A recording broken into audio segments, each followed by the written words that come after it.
In this story, the thief encounters this young man. To distract the people following him, the thief gives the young man a very valuable box stolen from the Alliance. Then he escapes, but the young man stands there wondering what just happened. Seeing the box in the young man's hand, the pursuing Alliance members suspects the two are allies. They set out to capture this young man named Kang, but what they don't know is that Kang is just coming back from the mountains, learning 3 great martial arts from his martial master. These 3 martial arts include achieving enlightenment through the way of Buddha, strengthening one's internal and external body with the supreme ultimate skill of Wudang, and finally, the heavenly demon divine art from the heavenly demon cult. So he decided to make them his first prey upon leaving the mountain and entering the martial world. He wondered if there is anyone among the pursuers that have mastered the 3 ultimate martial art that his master talked about, although there wasn't anyone particularly strong among them. But he decided to tread carefully because they might be hiding their skill on purpose, because according to his master, those who have reached the peak often appear as if they know nothing about martial arts. A man among the pursuers stepped forward. He told Xian that it seems like he have gotten himself involved in a troublesome situation. The man then addressed himself as Zhang Samgun of the Shandong Yitai sect.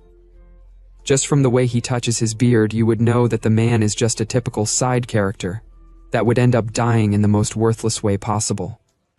He told Xian that it seems like an innocent person like him has fallen victim to the wicked schemes of a ruthless scoundrel. He then told Xian to just return the item and continue on his way. In return, he would guarantee his safety in the name of his sect. But Xian had no idea what kind of crappy sect is Yitai sect, since he had never heard of it. At the same time, another group of people appeared. The man told the Yitai sect people that this place isn't a place for the likes of them to interfere. People were in shock to see the man.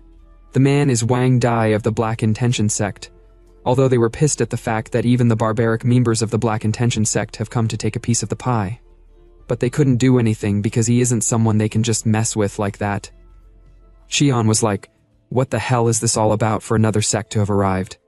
Sam Gun vigorously told Wang that this matter is being closely watched by many martial arts sects in Shandong, as well as by the 9 great schools and various noble families, so the people of Black Intention sect shouldn't act recklessly, and they should know their place. But as the man was yapping, a sword energy was pierced through his forehead, creating a hole in his head, and so the typical side character died without even knowing how he died.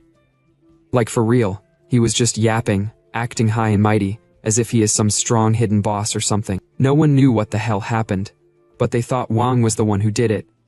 Wang stuttered panically. He told them that they weren't the one who killed him, but one of the Yitai sect member angrily lashed out and he said, "Stop lying, vile Black Intention bastards. You guys don't even have the pride of a martial artist to have ambushed someone from behind." But the guy who was yapping was shot from the head from nowhere, and he was sent straight to the afterlife.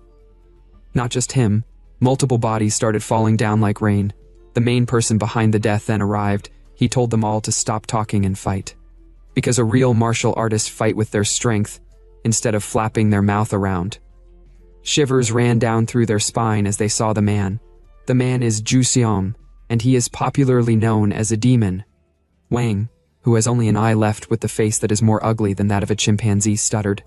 He politely said to Xiong while shivering all over, "How did you get here?" But Xiong gave him a death stare. He said to him, "How dare a wretch like you speak to me?" Of course, people like Wang are always useless as expected. They act strong to the weak, and cowardly to the strong. Song then told them all that he won't speak for long, but they should all get out of his sight before he opens his eyes and close it. As expected, the fool immediately ran away with his tail between his legs, but Xiong refused to just let him go like that. He then hit his leg on the ground with force. The stone on the ground rose up as they are being controlled by his energy, and so he kicked them all at once directly at Wang and his subordinates. The fool couldn't defend against such a simple attack, and he was knocked down together with his subordinates, while the remaining survivors ran away for their lives. Xiong laughed since the place had finally quieted down. He then said to Qian, "Hey country bumpkin, if you don't want to end up like them, just hand the item over." Qian broke the box open. He asked Song if he is talking about this small golden bottle. Song was surprised that Qian undid the seal of the box so easily, but he decided to keep his composure. He then said to Qian, "You have saved me some unnecessary effort. Now then hand it over." But to his surprise, Qian opened the bottle and drank it. He was so pissed, but he noticed that Qian looks like a rookie, so he smiled with evil intent, because there's no way Cheon could fully absorb the blood demon essence. And just because he swallow it doesn't mean it has become his. At the same time, Cheon licked his lip because the content in the bottle tastes like sweet. Seong then said to himself, one need the right internal energy to dissolve the blood demon essence. And his body's the perfect physique to absorb it, so he deemed Cheon to be just a vessel for the blood demon essence, since he doesn't have the necessary physique. And so he charged out with his hand filled with energy to go take Cheon down. He was determined to chew and swallow every drop of Cheon's bone marrow. But as he was about to land a hit, Cheon looked at him as if he was looking at a pitiful fly with broken wings, and with just a swing of his hand, he was able to parry of the guy's attack without any internal energy imbued in his hand, as if the guy's punch was from a 2-year-old. If I was that guy, I would have stopped fighting, destroy my Dantia, and retire from the martial world to go live in the village because of such insult. But rather than doing that, he decided to continue fighting. He couldn't believe that Cheon was able to block his Sagana, which is one of the 32 techniques of the sacred name's secret art. So he furiously told Cheon that his Sagana has never missed its prey. Even those arrogant bastards from the Jegal family barely managed to block it, leaving scars all over their body. Like, for real, why the hell is he lashing out at Cheon? Or is he trying to tell Cheon to stand still and embrace the punch? Cheon threw the golden bottle. He was like, hey, you're too loud. Running your mouth like that doesn't prove you're really strong, so come at me with all you've got. That way I can test just how strong I really am. At that moment, Seong was shivering all over because he thought Cheon's strength was as a result of absorbing the blood demon essence. Let's talk about what the blood demon essence really is. The blood demon essence is a miraculous elixir made by gathering the vital blood of 100 martial arts masters and melting it down with the internal energy cultivation method of the blood demon, and it's said to have terrifying power. Just as horrifying and shameless as its method of creation, the moment you succeed in absorbing it, you can gain the strength of 3 full cycles and undergo a rebirth, transforming into a heavenly martial body. Just so you guys know, 3 full cycles is the same as 180 years worth of internal energy. As the demonic cult continued to kidnap martial arts masters to use as ingredients for this cursed elixir, the Righteous Alliance launched a surprise attack on one of their factions, the Blood Sect.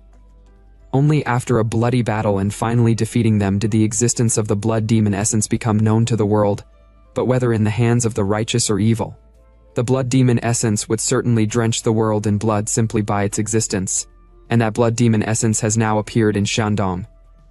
Suddenly Seong angrily roared, which scared out all the birds in the area. Like, I don't really get, is he trying to have some kind of power up like Goku while screaming, if that's the case? He fatally failed at it because his roar was only able to scare birds, and it sounded like noise to Cheon's ear. He couldn't believe that Cheon was still intact after he poured out in so much internal energy into that roar, with the aim to cause at least some damage to Cheon. Cheon sarcastically asked him if making noise is his specialty. He then said to him, now that you are done crying, why don't you try your next attack?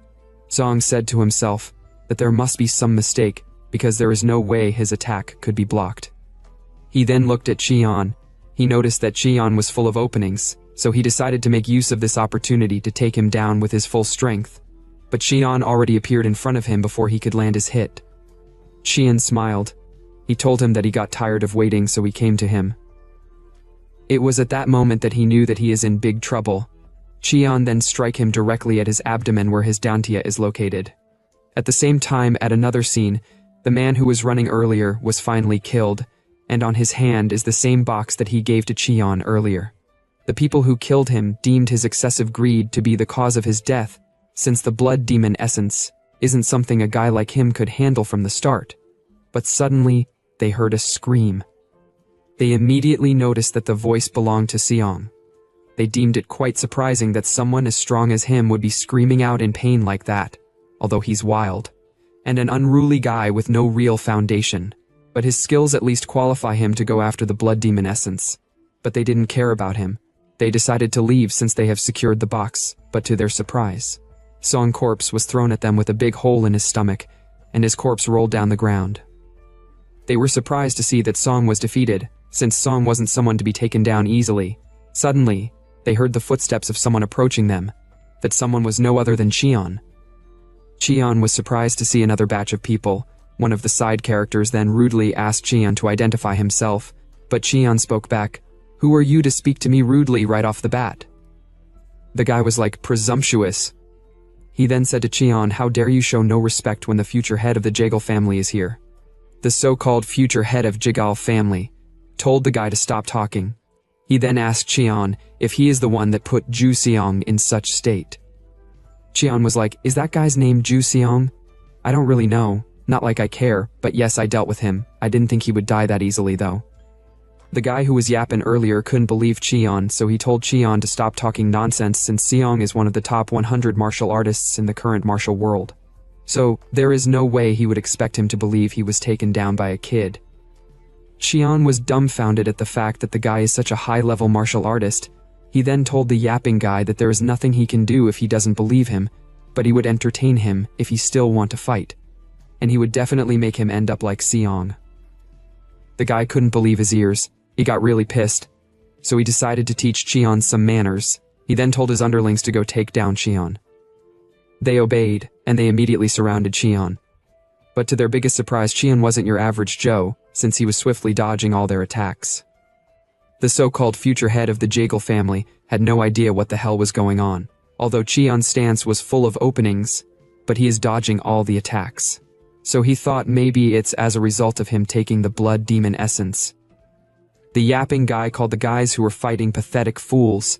He then charged out to go fight himself, although future Jigal leader tried stopping him but he didn't listen. The guy told everyone to stand back and he would handle Cheon himself. Cheon immediately clenched his fist to counterattack as soon as he dodges the guy's attack. His plan was a success, but as he was about to strike the guy's abdomen, his attack was blocked by the so-called future head of Jagal family. Cheon was like, you are lucky the punch was stopped, or else you would have been sent to meet Dharma. The man immediately placed his hands behind his back after taking that hit. He laughed, and he told Cheon to calm down since it seems like his people has been a bit rude. He then told Cheon that there is no benefit of turning such small matter into a big fight. So he suggested that they should end their scuffle right here. The man let out a smile just like someone who just found a honey mine. He told Cheon that he is Jagal Shik of the Jagal family. So he kind of politely asked Cheon for his name. Cheon replied, I am Kang Cheon. As a means of reference, we would be calling the man Shik. Shik then asked Cheon which sect is he from. Cheon replied, I don't have one. He said to himself that there is no way he can have a sect since he just escaped from a crazy master a while ago. Shik was shocked when Cheon told him that he doesn't belong to a sect, but he didn't question further. He then told Cheon that they'll withdraw for now, and if fate permits they should meet again. So he told his underlings that they should leave. This came as a surprise to them all. The yapping guy told him that they haven't taken the box to retrieve the blood demon essence. But Shik told him that it was all a trick.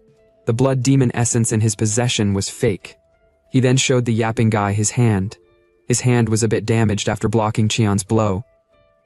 Also, the fact that Cheon was able to dodge dozens of their attacks with nothing but flawed movements proves that his strength is no ordinary. And such strength at such a young age can only be gotten when one takes the blood demon essence.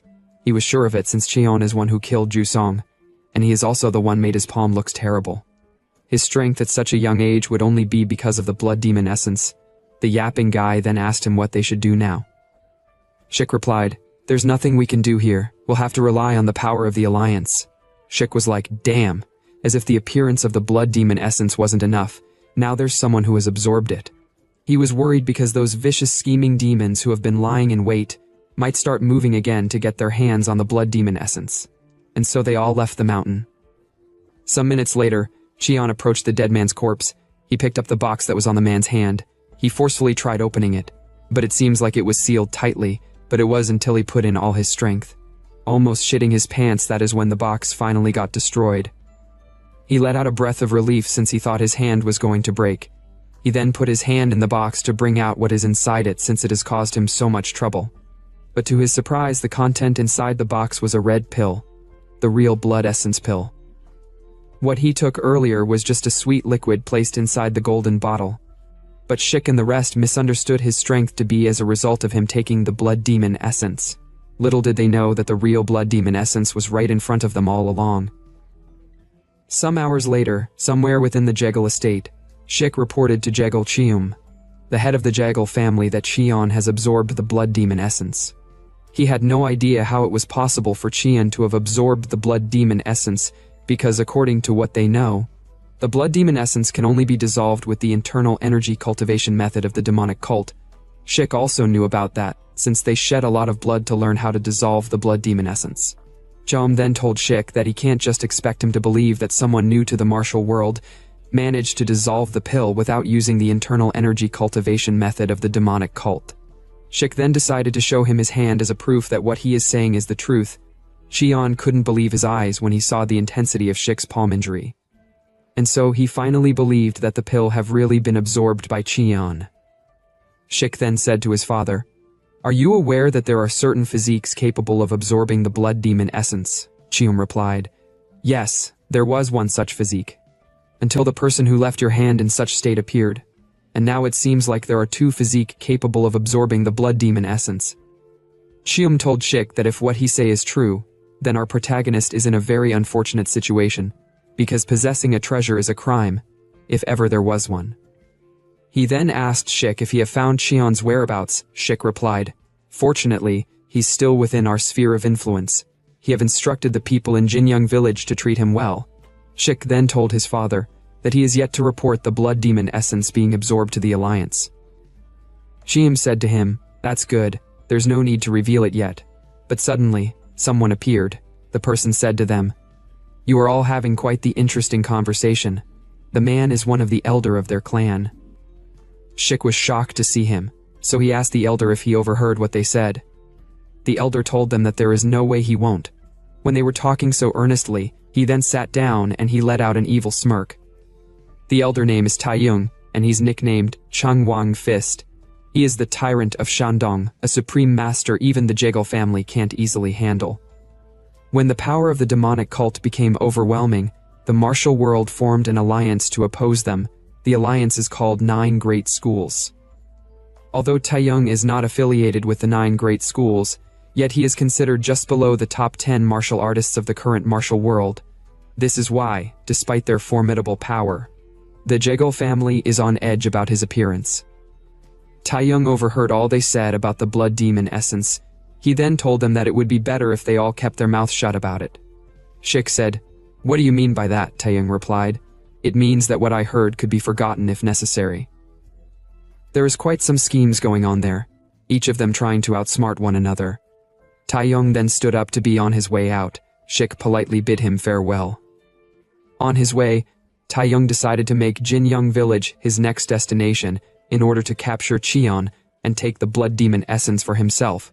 At the same time, Jegal family head, who was acting as if he wasn't interested, let out an evil smirk because Taiyong have taken the bait without knowing that Qian have dissolved the blood demon essence. Taiyong rushed out at full speed to Jinyang village. He said to himself that although Qian might have a physique that can dissolve the blood demon essence, but what if he haven't properly mastered martial arts? Then that means if he take Qian with him, he can still drain out all his blood and get the blood demon essence for himself. If that was to happen, then he would be able to take the top 10 martial artist spot, since those old top 10 martial artists should have had their fill by now. At the same time at Jinyang village, our boy Qian is being served tea and treated respectfully. He drank the tea, but he don't get what's so great about drinking it since it tastes bland. And water seems to be more better than it. That aside, he found the people in the village to have ulterior motives since they are treating him so well without any proper reason. He was ready to take them on at any time if they tried to do anything dirty with him, but he calmed down. He decided to try and live peacefully since he had finally escaped his master. Suddenly, Taiyong arrived. He immediately went straight to the point by asking Qian if he is the one who supposedly consumed the blood demon essence. Qian replied rudely, "It seems so." Taiyong was quite pissed at how rude he was. But he doesn't care about his character since that wasn't the reason why he came. He then grabbed Qian like a baby and flew out of the village. Qian was like, "What the hell is this dude doing?" At the same time, Taiyong smiled since he had finally gotten the blood demon essence. After carrying Qian to fly for a while, they landed on an empty field. Taiyong looked around to check if there is anyone following him. But what surprised him the most was the fact that Qian had escaped from his hand without him knowing. Qian was like, "Dude, are you smoking or what? Why the hell did you just grab someone and carrying them like luggage?" Taeyong was like, sorry, but you'll have to become my elixir. If you guys still remember, our protagonist's name is Kang Cheon, so let's start calling him Kang instead of Cheon because Cheon sounds somehow in the ear. At first Kang had no idea what Taeyong meant by elixir, but he later realized that what Taeyong meant by elixir is that he want to eat him. Taeyong told him not to worry because when they get to the alliance, they'll find a way to extract the blood demon essence from his body without harming him, and he'd also be compensated if he cooperate well. Kang said to him, so all the gibberish you have been saying is that eventually you'd suck me dry, so I should just stick to you like a medicine pouch on your belt, Taeyong replied. Your response is kind of cheeky, but you are right. Kang was like, what if I refuse to let you suck me dry? Taeyong looked at Kang angrily, and he said, you want to refuse? Stop joking. When an elder shows kindness, you should be grateful and accept it and get some rice cake out of it. But Kang told him that it would be insane to entrust his life for the sake of some rice cake. The fact that Kang keeps talking back was really pissing him off. He then told Kang that it seems like he needs a good beating to learn some manners. He then charged out angrily to attack Kang. But halfway before the punch could land, he was like, damn, I didn't control my strength. I got too worked up by a rookie's provocation and ended up using a lethal move. Such a disaster since there's no point in taking a corpse back to extract the blood demon essence. But to his biggest surprise, Kang blocked his attack with one hand. He had no idea how Kang was still alive after receiving his punch, but he thought that maybe his power is as a result of the blood demon essence. If that's the case, he said to himself that if someone who hasn't even properly learned martial arts can produce such kind of strength by drinking it, then the power would be unimaginable when fully absorbed. Taeyong was really getting excited, and he's tempted to test Kang's strength further. Let's take a pause for a moment. All this fools have been thinking that our protagonist's strength was as a result of him taking the blood demon essence. But what they did not know is that the blood demon essence pill is still with him, and he haven't taken it at all. He doesn't even know the purpose of the pill yet, since he is new to the martial world. He just took it and kept it in his pocket because people were fighting over it, so he deemed it as something that has a bit of value. Taeyong then activated his Changwang fist in order to test how strong Kang was.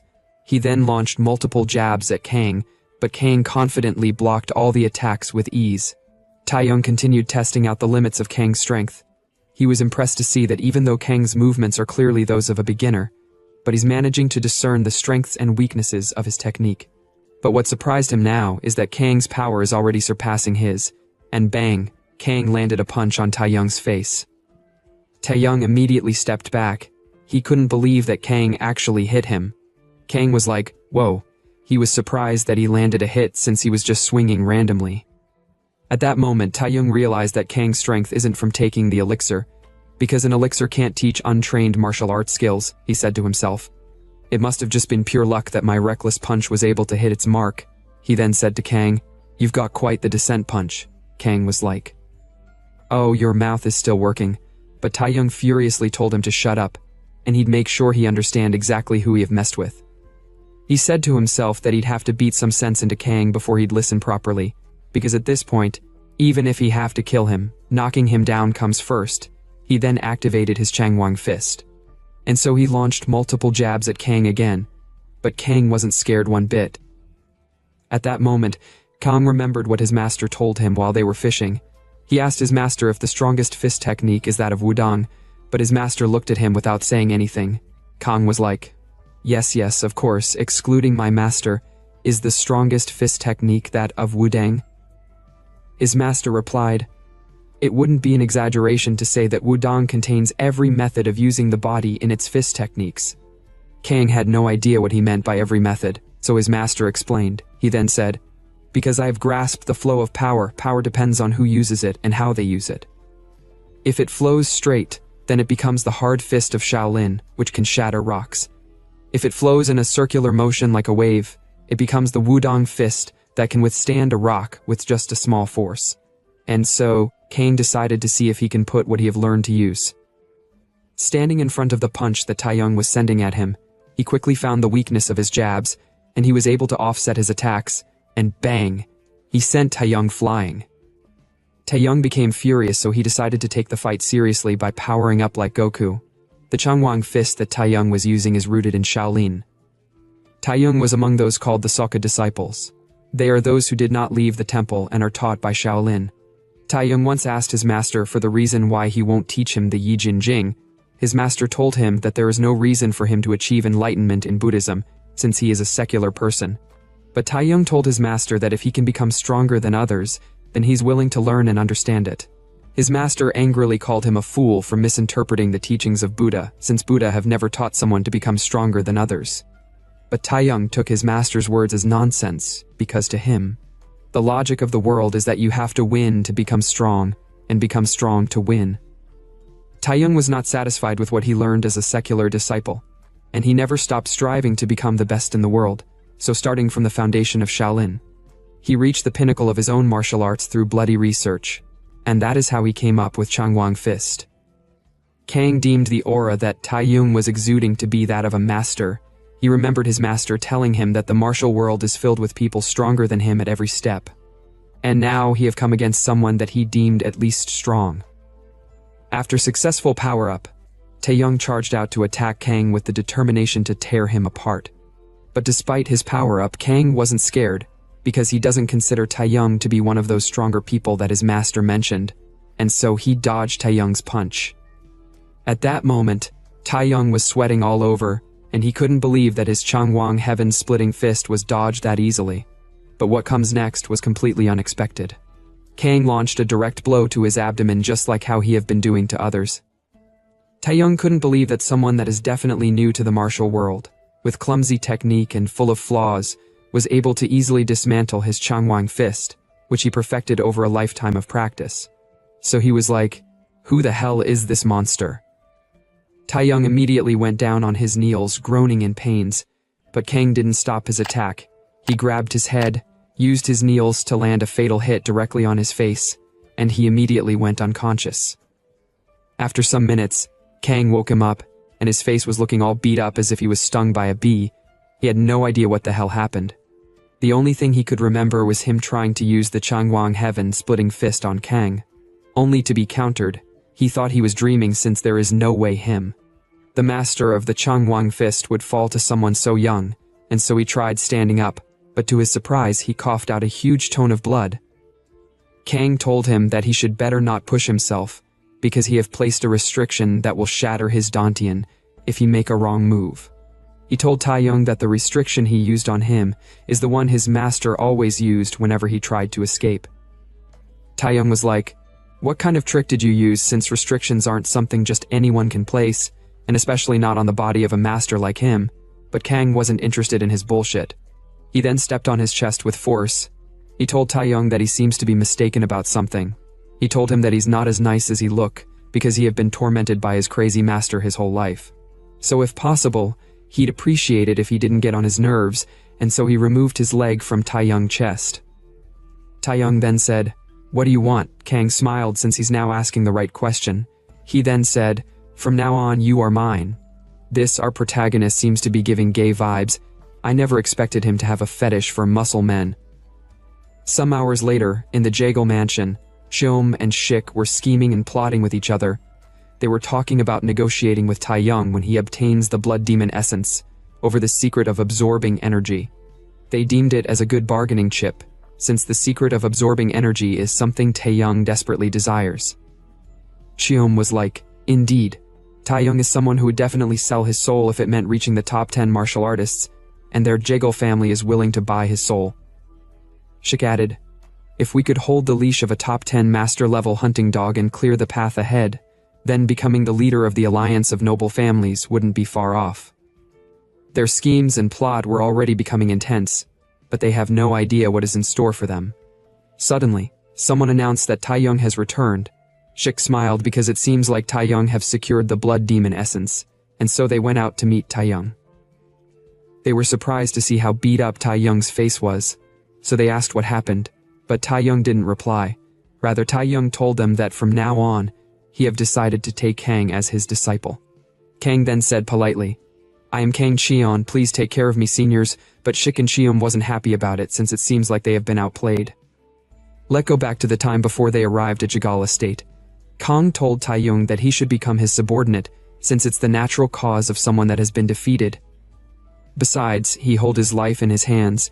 He told Taeyong that he have made it so that he must receive the Chugunghwa blood extraction from him once a month, or else he would end up dying. But Taeyong laughed out loud. He told Kang that he might as well kill him. He then said, "You may not know this because you're stuck in the mountain, but my name Taeyong is widely known as just below the top 10 martial artists in the world. So there is no way you'd expect me to serve a young green brat like you just to keep my life." He added, saying, "Dying a disgraceful death on the streets would be a more honorable end for a martial artist than becoming such a laughing stock." Kang said to him, "You martial artists are really something else. You value your precious life far less than meaningless name. But I understand how you feel because I wouldn't want to tarnish the name Taeyong even if I make you my subordinate since he need his name for a reason." He then told Taeyong that he can make him stronger, so he should reconsider his offer. Back at the Jaegal clan, Shik and Cheum were angry at the fact that Taeyong chose Kang as his disciple. They thought Taeyong was just a brute who only knew how to use force, but they never expected him to use his brain. Shik then said, "Now that Taeyong, who's close to being one of the top 10 martial artists, has secured a young disciple who swallowed the blood demon essence, and with his name Changwang Fist, he can build power." Cheum angrily slammed the table because if Taeyong power increases, then they'd be nothing more than dogs chasing after chickens, and their plan to put a leash on him would completely fall apart. Shik then told his father that there is still a way out. The way out that he was talking about was to snatch Taeyong's disciple, and they hope he's not a loyal disciple. The way out that he was talking about was to snatch Taeyong's disciple, and they hope he's not a loyal disciple. At another scene, inside a rundown wooden house, Kang was meditating before he was called by someone outside. The person told him that Shik wishes to see him for a moment, and he'd like to meet him alone. Kang said to himself, "Why did he want to meet me alone? He's giving gay vibes, and it seems like that sly old fox must be planning to sow discord." He then followed the person who came to call him to go and meet Shik. At the same time Taeyong saw them leaving, he was pissed because those Jaegal cunny foxes are up to something. They arrived at Jaegal mansion after walking for some minutes. Kang asked him for the reason why he called him so late at night. Kang added, saying, "I don't think my master would be pleased to see us meeting like this." Shik said to himself that Kang is sure loyal for someone who hasn't even been a disciple for a day. He told Kang that he would get straight to the point since he don't have much time. He then said to Kang, "Rather than training under Taeyong, why not join our Jaegal family?" Kang was like, "What? But I have already chosen Taeyong as my master." Shik said to him, "You know as well as I do, that even though Taeyong is a master, he has no foundation or power. In other words, even if you become his disciple, no one in the martial world would recognize you." Kang replied back, "My master is nearly one of the top 10 martial artists, so with his level of skill he's already strong enough to support me." But Shik told Kang that he is too naive if he thinks skill is everything. Whether someone is top 10 martial artist or close to it doesn't really matter because nothing lasts forever. But the only thing that can last for hundreds of years is a sect. A sect with a long tradition and reputation would eventually produce top 10 martial artists. And that's the strength of a prestigious family, just like the Jaegal family. He boastfully told Kang that the Jaegal family, which wields undeniable influence over the entire martial world, would be his strong backing. And he's sure that he haven't fully absorbed the blood demon essence yet. Kang was surprised by his words. He then said, "Does that mean the Jaegal family has a way to absorb the blood demon essence?" Shik replied yes. He told Kang that the blood demon essence was created by the demonic cult during the Great War of Justice. The martial alliance which subdued the demonic cult also researched the method to manufacture the blood demon essence, and the secret technique to dissolve it, and now the Jaegal family has secured that technique. But while he was talking, Taeyong arrived. He said to Shik, "That's an interesting story. Is it true that the Jaegal family has a technique to absorb the blood demon essence?" Shik stuttered, "That can't be true," but Kang replied, "Yes, master, he clearly said that. I heard it clearly with my own ears." Shik was pissed. He realized that the two bastards have set a trap for him. He couldn't do anything about it, so he told Taeyong to calm down and listen to his explanation. But Taeyong lashed out at him, saying, "Shut up, you bastard. I have the authority granted by the Alliance to investigate, so I am arresting you immediately on suspicion of colluding with the demonic cult." Shik tried to talk his way out, but Taeyong didn't give him the chance to. Taeyong then said to Shik, "How did the demonic cult's secret manual end up in your hands if you weren't colluding with them?"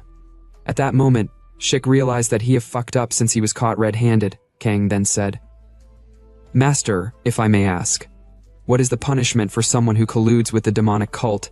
Taeyong replied, "Of course it's death." Shik was speechless since he had nothing to say. Kang asked Taeyong if he had the authority to execute on spot since he is an inspector. Taeyong replied yes. Kang then said with evil intent, "Not only did he collude with the demonic cult, he also tried to drive a wedge between me and my master with deceitful tongue. So I believe it's only fitting to execute him immediately to eliminate future threats."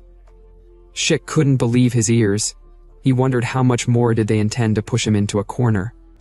There was silence for a moment, so he thought they were expecting him to kneel and beg like a dog.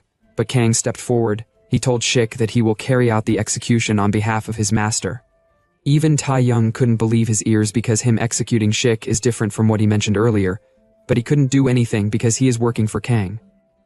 Shik immediately lashed out saying, "How dare you? Do you think you can lay a hand on me? I am Jigal Shik, the eldest son of the Jigal family and the future head." But before he could alter any more word, Kang punched him directly on his face. Even Taeyong never expected him to go that far. Kang was disappointed because he died without even being able to defend against such level of attack, so he deemed him not fit to be the heir of the Jigal family. Taeyong worriedly told him that he shouldn't have killed him since they would have gotten what they wanted if he was alive.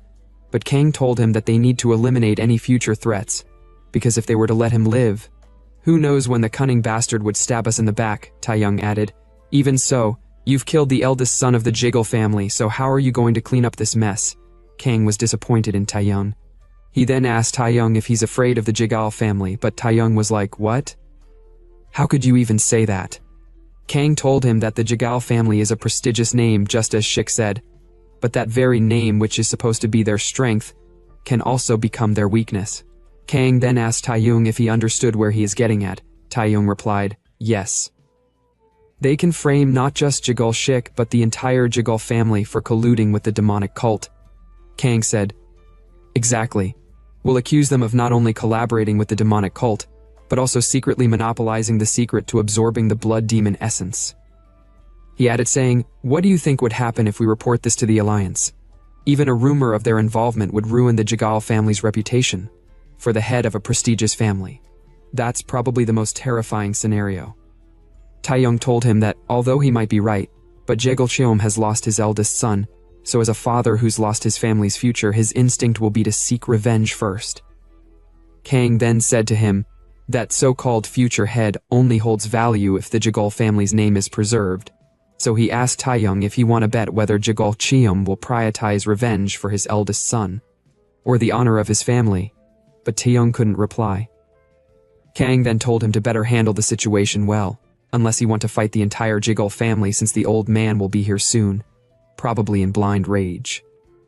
Taeyong was pissed since Kang was the one who made the mess, and now he want him to clean it, but he couldn't complain because his life is on Kang's hand. Some unknown time later, Jigal Cheom arrived on site together with his family martial artist. He was really angry and furious when he saw his dead son's cold corpse with a distorted face. He then asked Taeyong the inspector, "Why is his son dead?" Taeyong replied, "He was executed." Cheom looked at him while trembling all over. He told Taeyong that even if he is an inspector, he should at least assess the crime first, rather than carrying out an unjustified execution. Taeyong told him that his son confessed to colluding with the demonic cult. Cheom was shocked upon hearing what he said, but he kept his composure intact. He shouted at Taeyong to shut up. He told Taeyong that not only did he kill his son, but now he's trying to pin baseless accusations on him, and so he told Taeyong and Kang that none of them would be leaving the place alive tonight. The guards immediately unsheathed their swords. He then ordered them to kill the two of them, but before they could get any closer, Taeyong stepped forward with his feet imbued with energy. And with just a stomp on the ground, he was able to take down all the guards without killing them. He then said to them, "Everyone here knows that my disciple here consumed the demonic cult's elixir, the blood demon essence. Yet just a moment ago, Jigal Shik sent someone to summon his disciple, claiming that the Jigal family had secured the secret technique to fully absorb the blood demon essence and offering to bring him into the Jigal family." Cheom lashed out. He told Taeyong to stop saying lies, but Taeyong didn't say anything. Rather, he looked at the two guards of Jigal Shik. The two couldn't refute what he said because they knew he was telling the truth. Taeyong then said with vigor. As an inspector of the alliance, I ask the Jiggle family this. How did a secret manual of the demonic cult end up in the Jiggle family's possession? Answer me, Jiggle Cheum. Why are you keeping such a dangerous text? But Cheum couldn't reply since he knew that Taeyong's claim was right, so he told Taeyong that it seems there's some misunderstanding. Taeyong then told the people of Jiggle family to listen well and make their choice. Will they oppose him and live on as a family that betrayed the martial alliance? Or will they cooperate to clear their name from the stigma of colluding with the demonic cult? They all couldn't reply, and since they don't want their family name to be tarnished, Cheum told them all to sheathe their swords, and just like that, Kang took out one of his threat without suffering any loss. 4 days later, on a particular sea, a ship was being attacked by pirates. The pirates made an announcement that from now on the ship belongs to the Surojai, and if they want to live, they should drop all their cargo. There was a man on the ship who refused to drop his belongings, but as he was about to get killed by one of the pirates, the pirate hand was chopped off without him knowing who did it, screaming out in pain. The leader of the pirate arrived not knowing what was going on, but when they all looked up, they saw the girl who cut off one of their members' arm. She was looking so cute and beautiful, maybe she's a waifu candidate. The pirate leader told the lady that he is the master of the Jianggang waterway, Sul Yong Han. Sul Yong then said to lady, "You seem to have some martial arts training. What's your name? It would be nice if you came from a prominent family so I could get a good ransom." She told him that knowing her name won't do him any good. After all, they are going to end up as fish food today. The pirates all laughed out loud at her joke. She then told Sul Yong that since he have introduced himself, it's only polite to respond in kind, but he should please remember it well even in the afterlife. She then told them that her name is Li Jichong, and as soon as she told them her name, they all charged out to attack her. A few hours later at Hyungju, Taeyong and Kang sat on a chair together with other audiences. Taeyong saw Kang looking around confused, so he laughed happily. Kang asked him for the reason why he is laughing. He replied, "For a country bumpkin like him, it must be overwhelming to realize that he's standing in Hyungju, the city known as the heart under the sky." Kang was a bit pissed, so he activated the restriction place on Taeyong, which made him feel pain. Taeyong told him to stop since he was just joking. Kang then asked him why the hell are they here in the first place. Taeyong told him that Hyungju is where the Martial Alliance's headquarters is located, and as an inspector of the Alliance, he have to report what happened with the Jiggle family. So regardless of the fact that they have something on them, he still need to report the reason for killing the heir of the Jiggle family. But Kang told him that he have already heard that on their way to Hyungju. But what he still haven't know is why they are sitting here and watching that weird guy's match. Taeyong replied, he told Kang that he's the official witness for today's match and there's someone he really want him to see. He told Kang that the person he want him to see is Li Jichong. But Kang had no idea who the hell that is. He then asked Kang if he have at least heard of Shinwoo, the best sword of Hwasan, but Kang couldn't recall ever hearing such name nor title. Taeyong was really pissed at how foolish Kang was, so he told Kang with vigor that Shinwoo is the best sword of Hwasan. He's said to be among the strongest among those who didn't make it into the top 10 martial artists. Some even say that his skill rivals that of the top 10 martial artists. Kang was like, hold on, wait a minute. Didn't you say that you're the one right below the top 10 martial artists? Taeyong replied. Of course, the old man Shinwoo is just someone strong in the past. Kang then said politely, I understand, master. Please calm down. Taeyong sat down. He told Kang that Shinwoo is the master of a disciple that he have been raising with all his might, and he's the future of Hwasan. He could be his competitor when the time for competing for a spot among the top 10 martial artists of the next generation comes. Kang smiled. He said to himself that he would sure remember the name Li Jichong. At the same time the weird guy on the arena approached them. He greeted Inspector Taeyong. He told Taeyong that if he permit him, he would like to challenge his disciple to a match. You see, guys like this are side characters, or let's say, they are worthless scums who think they are the strongest, and they always die in the most useless way possible. Suddenly, someone came rushing towards Taeyong. The person told Taeyong in his ear that the original opponent, Li Jichong, is late, and since the guest have grown tired of waiting for the match, it would be best for his disciple to fight. Without so much thought, Taeyong permitted his disciple to fight, and so that was how Kang found himself in the arena. Kang told the guy that won't he be put at a disadvantage if he end up fighting 2 matches in a row. The guy told Kang that it doesn't matter, he'll just consider his match with him as a warm-up. Kang was a bit pissed since the guy was looking down on him.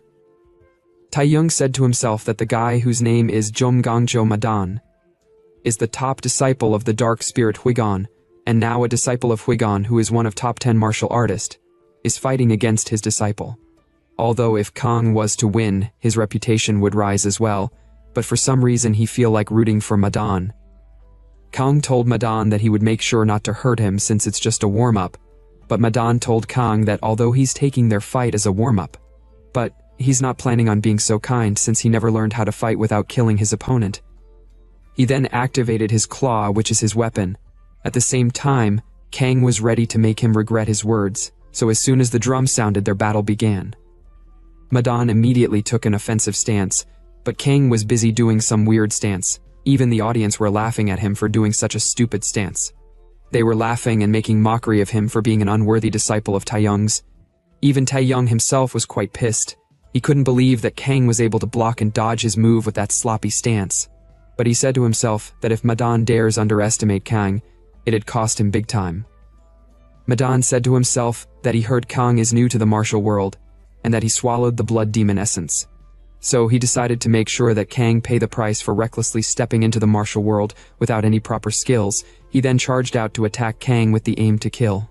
The audience were surprised to see that he really intended to kill Kang despite it being a warm-up match, and as soon as he landed his hit, he thought he was successful at taking down Kang, but to his surprise, Kang dodged his attack by jumping mid-air. The crowds couldn't believe their eyes, but Taeyong already expected him not to lose the fight. Madan had no idea what the hell was going on, nor how Kang was able to dodge his attack. Kang was picking his nose as if he wasn't interested in the fight. He told Madan that he is so slow, and it seems like those claws are only useful for picking nose. But instead of getting angry, Madan smiled since he just remembered his master teaching.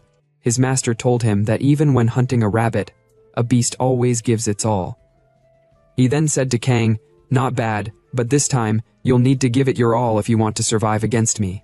But Kang confidently told him that if he was to give it his all, his life would be in danger.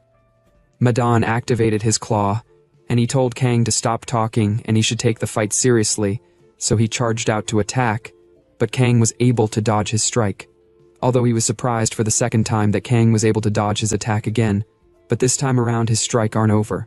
He then launched multiple strikes, and he was confident that Kang won't be able to escape his grasp, but he was still unable to land a hit on Kang.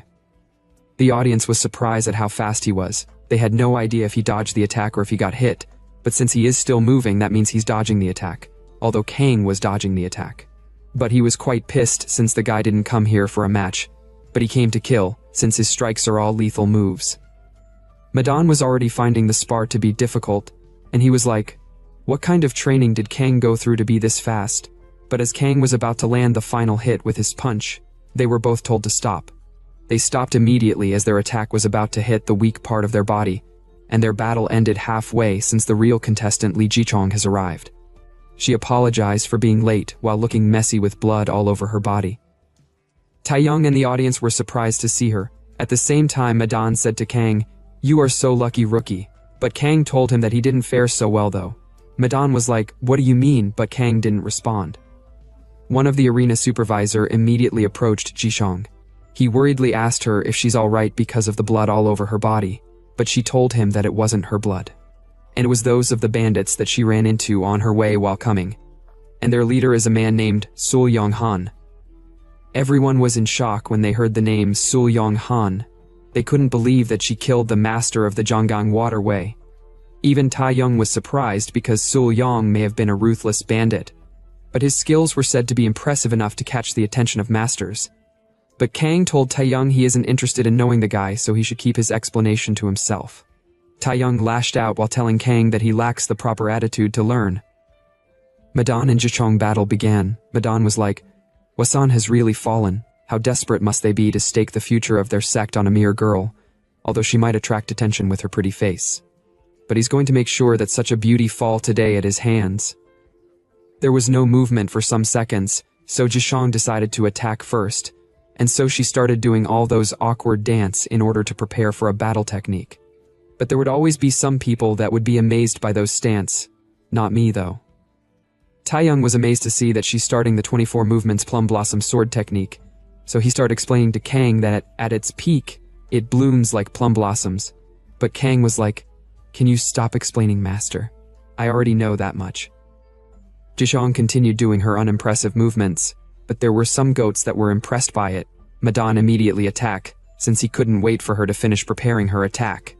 He launched multiple strikes at a very fast speed, but Jishong was still able to parry them off, although she was having quite the difficult time blocking all the attacks. The crowds were surprised to see that Jishong is being pushed back. At the same time, Madan smiled. He said to himself that his master should watch closely. Whether it's Changwang Fist or Hwasan, he would defeat them all. And he would make the name of Hamon resound throughout the martial world. He then launched a lethal strike, but Jishong dodged it, and it was only able to cut her hair.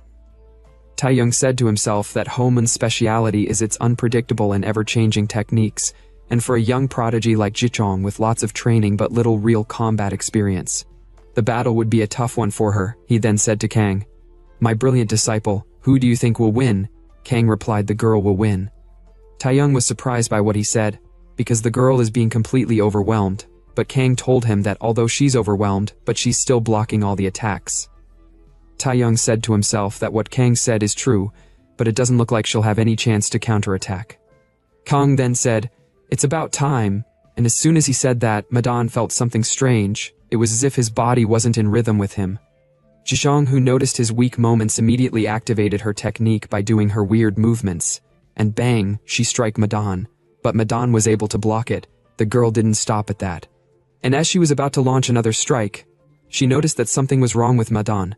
So she immediately retracted her sword, and to her surprise, Madan coughed out a huge amount of blood. Taeyong couldn't believe his eyes. Kang then said, "It's happened exactly as I planned. Madan should have gauged his opponent better and act more cautiously." At first, Taeyong had no idea what he meant, but he realized that Kang was the reason why he coughed out such amount of blood because of the punch earlier that almost hit Madan's abdomen. And so the prideful guy died in the most useless way possible, without even knowing what exactly happened. The audience were in disbelief at the fact that Madan lost the spar. Even Jishong couldn't believe it herself. Some hours later, at another scene in Haomun's sect, Madan's corpse was brought back to his sect to be inspected. His master told them to take off the cover from his body to see his cause of death. They did as instructed. And when the cover was removed, the master saw that a hole was made in his abdomen. He touched Madan's forehead, and he asked them what the cause of his death was. One of the inspectors replied, "Well, I can't be sure," the other inspector added. From what he saw, Madan collapsed and was spitting blood during the match, so he suspected that it might have been due to the opponent's internal energy technique.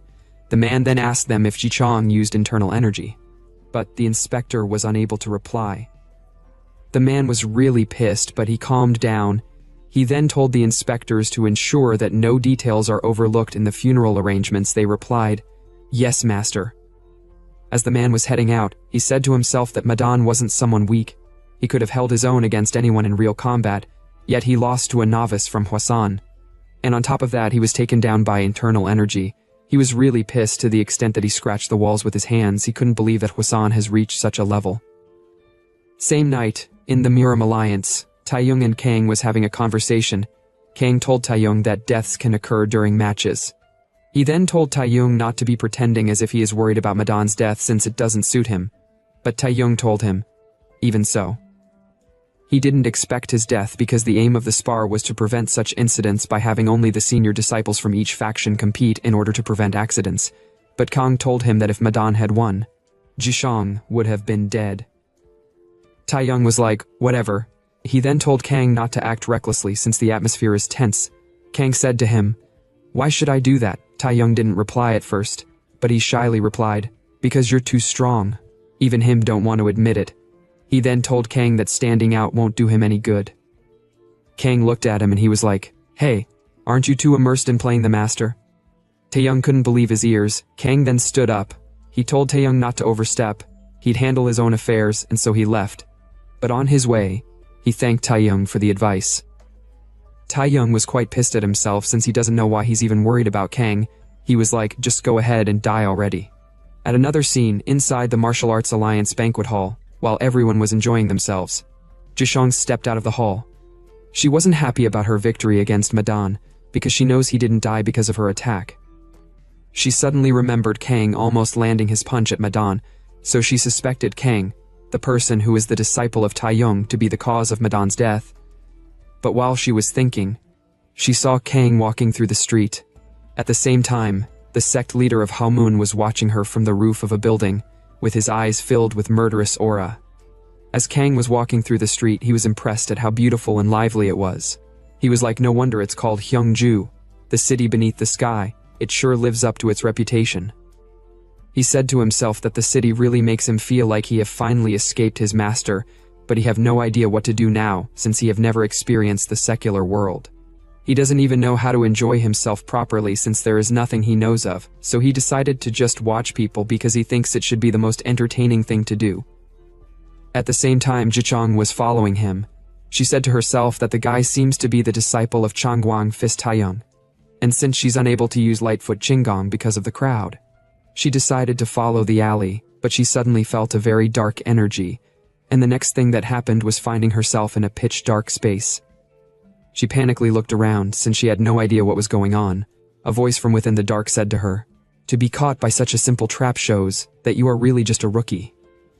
Jishong immediately asked for the person's identity, but the person told her that she is in no position to ask questions. Rather, she would be the one doing the answering. The person then asked her what technique did she use to kill Madan, but she had no idea what he was talking about. Due to the fact that he asked her about the death of Madan, she got a hint of who the person might be. So she said to the person, "Are you the elder Amyongsu Huigon?" But the person told her to just answer the question. As a means of reference, we would be calling the man Huigon. Huigon then asked her again, "When you killed Madan, did you use internal chi manipulation?" She replied, "No, I didn't." Huigon suddenly got pissed since he thought she was lying, so he attacked her with his energy. At that moment she was unable to move. Huigon then appeared before her. She said to him as soon as he revealed his identity, "What is a top 10 martial artist like you doing by attacking a weak girl?" But he didn't respond. Rather, he grabbed her neck tightly. He told her that she possesses extraordinary beauty, and he believed that Madan was bewitched by her face. Jichong said to him, "It is not like my beauty is a crime since Halmoon also specializes in using beauty to deceive someone." He called her a cheeky brat, because she wasn't begging in such situation where she should be begging for her life. Jichong told him to do his worst because at Hwasun they don't teach such things like begging. Huigon got really pissed by her stubborn attitude. He told her that if dying is your wish, then he'll grant it for her, and his disciple would be waiting for her in the afterlife. His grip became more tight, and as she was about to die due to lack of oxygen, Huigon noticed that something was wrong, and to his surprise, his dark territory was shattered. And as soon as the thing that tied her got loosened, Jishong immediately did a backflip to escape Huigon's grip, breathing heavily in the process. The person who shattered Huigon territory then said to him, "You trying such filthy tricks suit your looks better." Huigon turned around, and he was surprised to see the person that was covered all through in a black cloak. He then activated his energy on his finger, and he flicked it towards the person's location, but the person was fast enough to dodge it, and in the process the attack shattered the place he was standing on. The person jumped very high up the moon. He then landed in front of Huigon. He told Huigon that harassing a woman in the middle of the night isn't something an honorable martial artist would do. Unless he must be a worthless bastard with no honor, but Huigon angrily said to him, "Shut up, you scoundrel." He then sent an attack from his fingers towards the person. But the person swiftly dodged and parried off his attack, with the aim to counterattack, although the counterattack was quite unexpected, but Huigon was able to block the strike. The force that came from their clash was quite intense. Even Jishong was finding it hard to stand her ground. She wondered who that person was since the person is fighting on equal terms with the top 10 martial artist. The person then launched another punch, but Huigon still blocked it. Huigon then activated his territory and he immediately disappeared into it. The person knew that Huigon was trying to use his dirty tricks again, so he was prepared for anything that would happen. As expected, Huigon launched an attack from within the shadows, but the person was able to block everything, even counterattacking in the process. The person then jumped up with force, and with just a single punch, he was able to shatter Huigon's shadow territory. The person asked Huigon if the only way he can fight is by hiding in the shadows, but since Huigon didn't reply, he decided to go into the shadows himself. Huigon then said to the person, "So it was you who killed Madan." The person was like, "Ah, so that arrogant guy was your disciple." It's not like I expected much from him because I had a feeling he was no good. Like master, like disciple. Qui-Gon smirked. He told the person that he is indeed strong. It's to be expected that his disciple would die since he didn't stand a chance against him from the very beginning, he then said to the person. It's quite bold of you to have walked into a death trap while knowing how strong you are. He told the person that he shouldn't have stepped into the shadows, because a true master never fights on an unfavorable stage. He then activated his energy around the person's body. But the person wasn't your average Joe, so he forcibly freed himself from the binding, at the same time destroying Qui-Gon's shadow territory. The person told Qui-Gon that he's tired of his petty tricks, so he should use a better skill if he claims to be a top 10 martial artist. Although Qui-Gon was pissed, but he knows he can't defeat the person with just petty trick, so he decided to make use of his ultimate technique, the 18 shadow technique. Zhishong, who noticed the technique he was using, immediately warned the person to be careful, since the technique isn't to be taken lightly.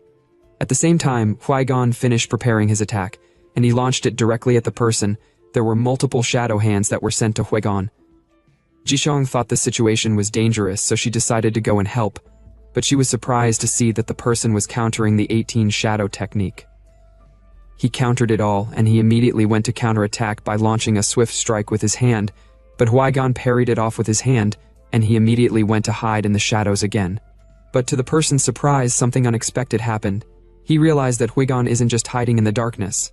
Rather, he has become one with the shadows to attack. The person deemed such a feat to be fascinating. But he wasn't scared either. He went ahead to confront the shadow, and he was successfully able to block and parry off Qui-Gon's attack. Qui-Gon never expected his ultimate attack to be blocked so easily. He then said to the person, "Who are you exactly?" The person replied, "If I were going to answer that, do you think I'd be hiding my face?" Qui-Gon didn't say anything. He then looked back. He angrily told Zhichong that she got lucky today. He then left in the shadows. The person also decided it's time for him to leave, but he was stopped by Zhichong. She thanked him for saving him, or else she would have been killed today.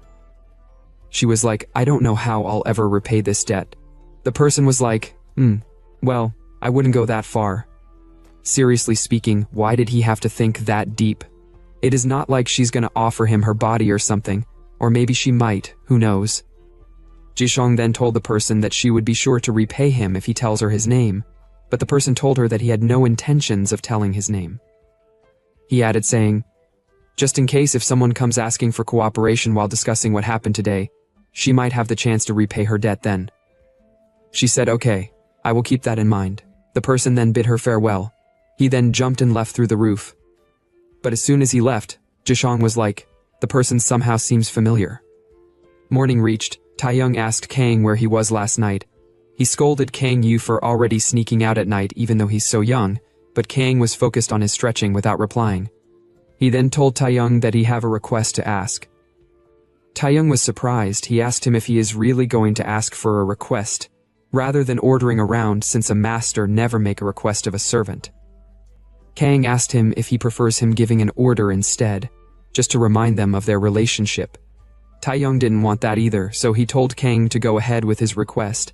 Kang then asked him to teach him Changwang Fist, but Taeyong was like, "What?" He couldn't even reply back for a moment since he was surprised by his absurd request. Kang then asked him if the request is that difficult, but Taeyong told Kang that teaching him the Changwang Fist is impossible. Kang really got pissed. He was like, "Maybe I should just give you a command, but first, let me give you a stern warning." Taeyong lashed out at Kang for not having any conscience, because to a martial artist, martial arts are more precious than life, and even though he have taken control of his Dantian, he would rather die than surrender the martial arts he have trained his whole life for, so he might as well kill him since he would rather die protecting the Changwang Fist. Kang was caught off guard there for a moment.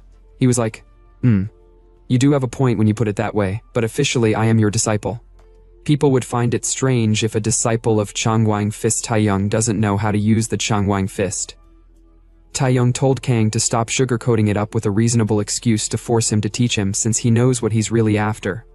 Kang said to him, "Remember, I promised you earlier that I would make you stronger, so I need to learn your Changwang Fist in order to do so." Kang then turned around to leave. He told Taeyong that if he refused to teach him, then there's nothing he can do, but then he can say goodbye to becoming one of the top 10 martial artists. Taeyong was surprised by Kang's words.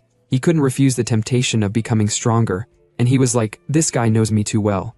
Some minutes later, Taeyong began teaching Kang the 3 basic techniques of the Chungwang fist called the Chungwang's arrival, but Kang said to him, my master always said this.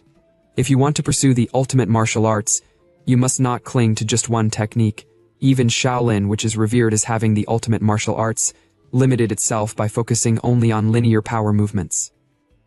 Taeyong lashed out at Kang. He was like, what the heck are you talking about?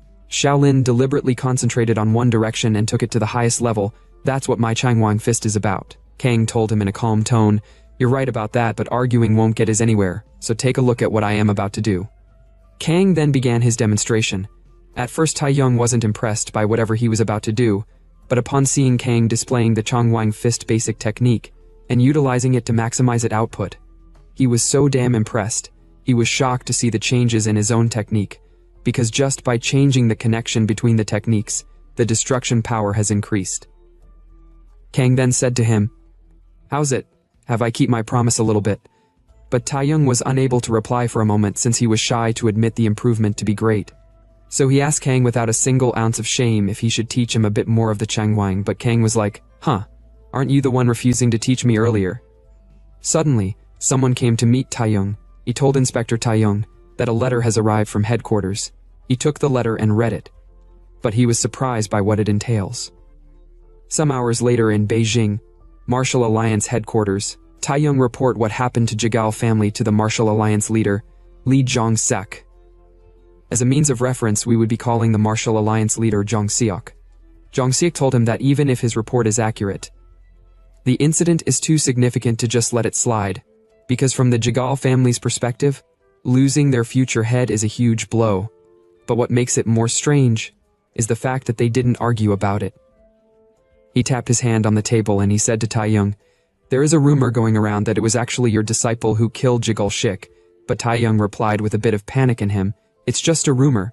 Zhongseok was like, of course it's just a rumor. I trust your report, but the families believe they can't let the incident slide, and as a leader of the alliance, I have to take some action, don't you think so? Taeyong said to himself that Martial Alliance leader Zhongseok may be the head of the Martial Alliance, but he's essentially a puppet set up by the various sects to serve their interests, so even if he oppose him, it would be futile, since the real power lies in the hands of the 10 families. Taeyong then asked Zhongseok, what action does he plan to take? Zhongseok replied, I am assigning your disciple to the special task force of the alliance. Taeyong was surprised at the word special alliance, because it's a training ground for the younger generation of the various sects. Officially, it's for training, but in reality, it's where the sects send their disciples to handle tasks they can't manage on their own, and also use them as hostages to keep each other in check. If a young martial artist who just consumed the blood demon essence is sent there, the others will pounce on him like wolves on prey, and if there are any factions with a grudge against him, then things would go for the worst.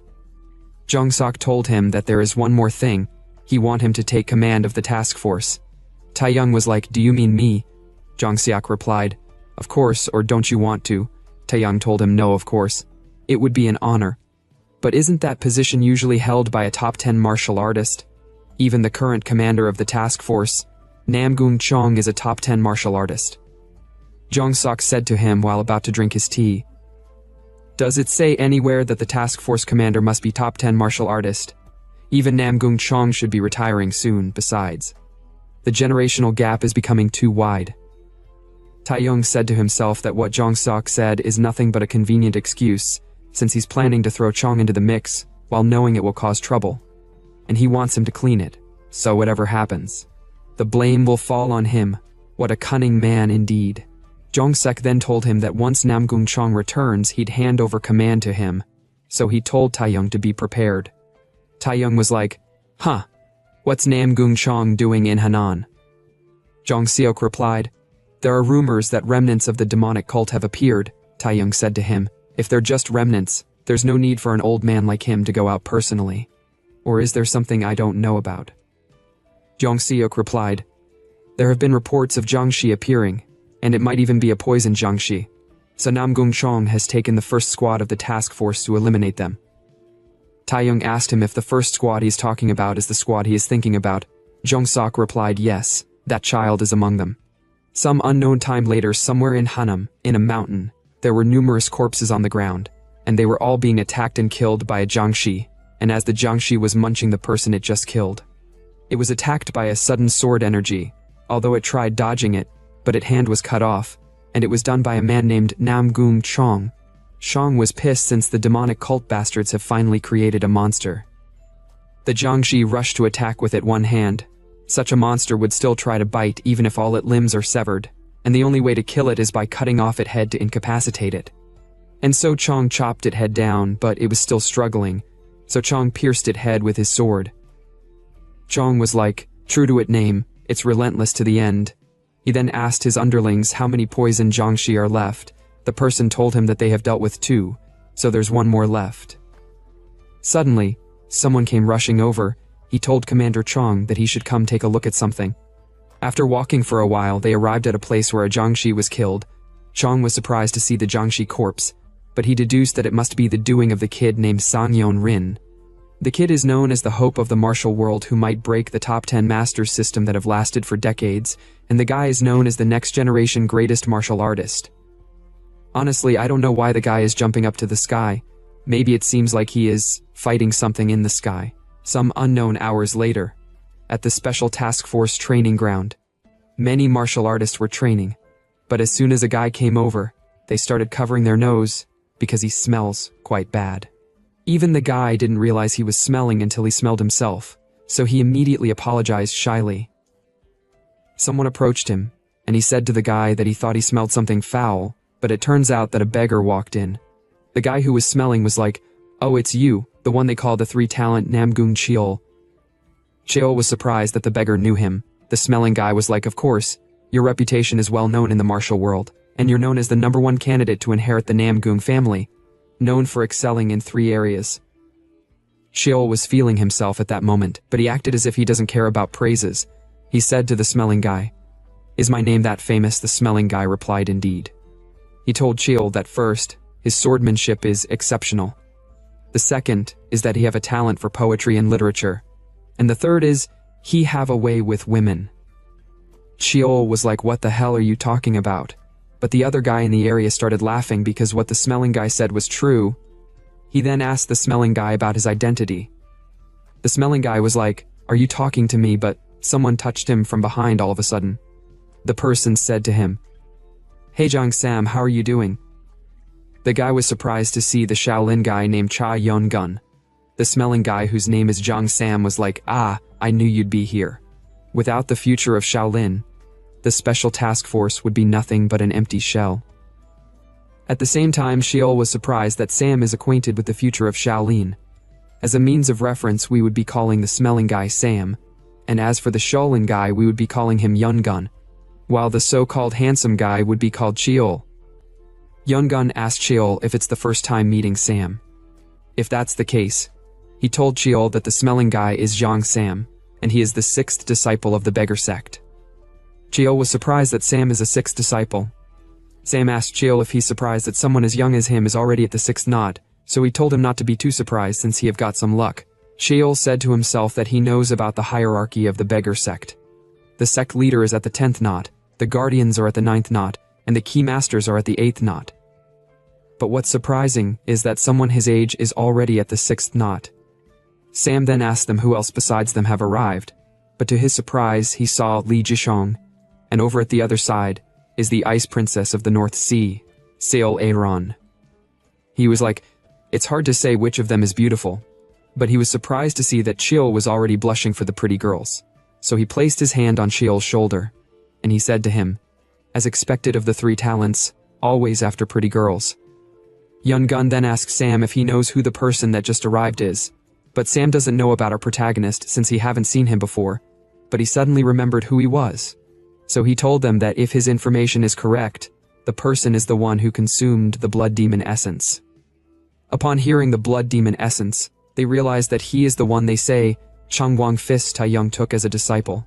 Suddenly, an announcement was made that Namgung Chong has returned, and as soon as the door opened, the person that came through it was the top 10 martial artist, Namgung Chong, together with some injured martial artist. And as soon as Sam saw their sorry state, he was like, So Jiang Shi appeared in Henan, and it seems even the first squad of the special task force had a hard time. Yun Gun and Shaw were wondering how the hell does he knows everything. But what surprised Sam the most was when he saw the monster they say is the next generation's greatest martial artist. Not just Sam, everyone was surprised to see him, but the most surprising thing was when Kang and the guy eyes clashed. Sam said excitedly, "Oh, have they recognized each other? The future of the martial world trained by a top 10 master, and the successor of the Changwang Fist who consumed the blood demon essence." At another scene in a particular room, a light blue liquid was spilled on the ground, and in the room was a man holding a girl with blood flowing through her mouth and her nose. The girl's hand was covered in something that seems like a poison. She then pierced her poisoned hand into the man's chest to inject the poison, and she finally passed out after fulfilling her mission. The guy was crying, and he was pissed at the fact that she betrayed him. Honestly, I don't really understand what is going on here, but based on my years of experience when it comes to manhwa, the guy was poisoned by the girl he loved and trusts the most. He was first poisoned through the spilled blue liquid on the ground.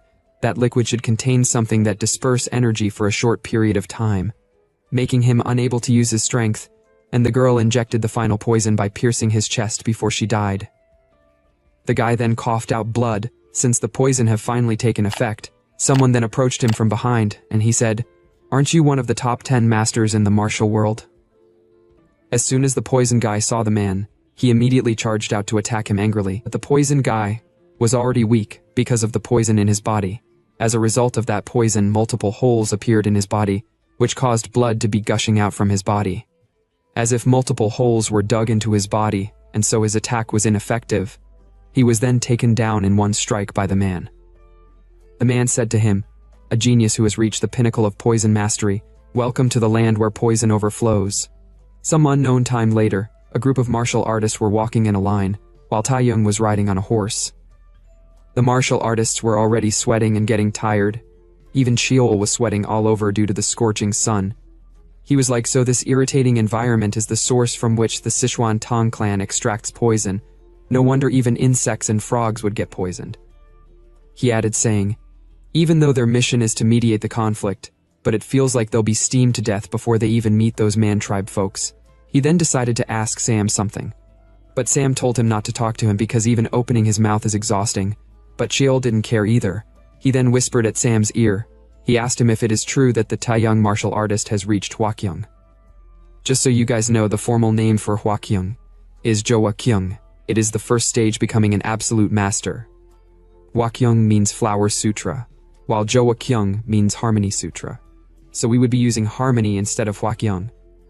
Sam then asked him why does he care about it. Sheol was like, "I mean, isn't it odd? Taeyong is not even one of the top 10 masters, like my grandfather, popularly known as the Absolute Sword Master.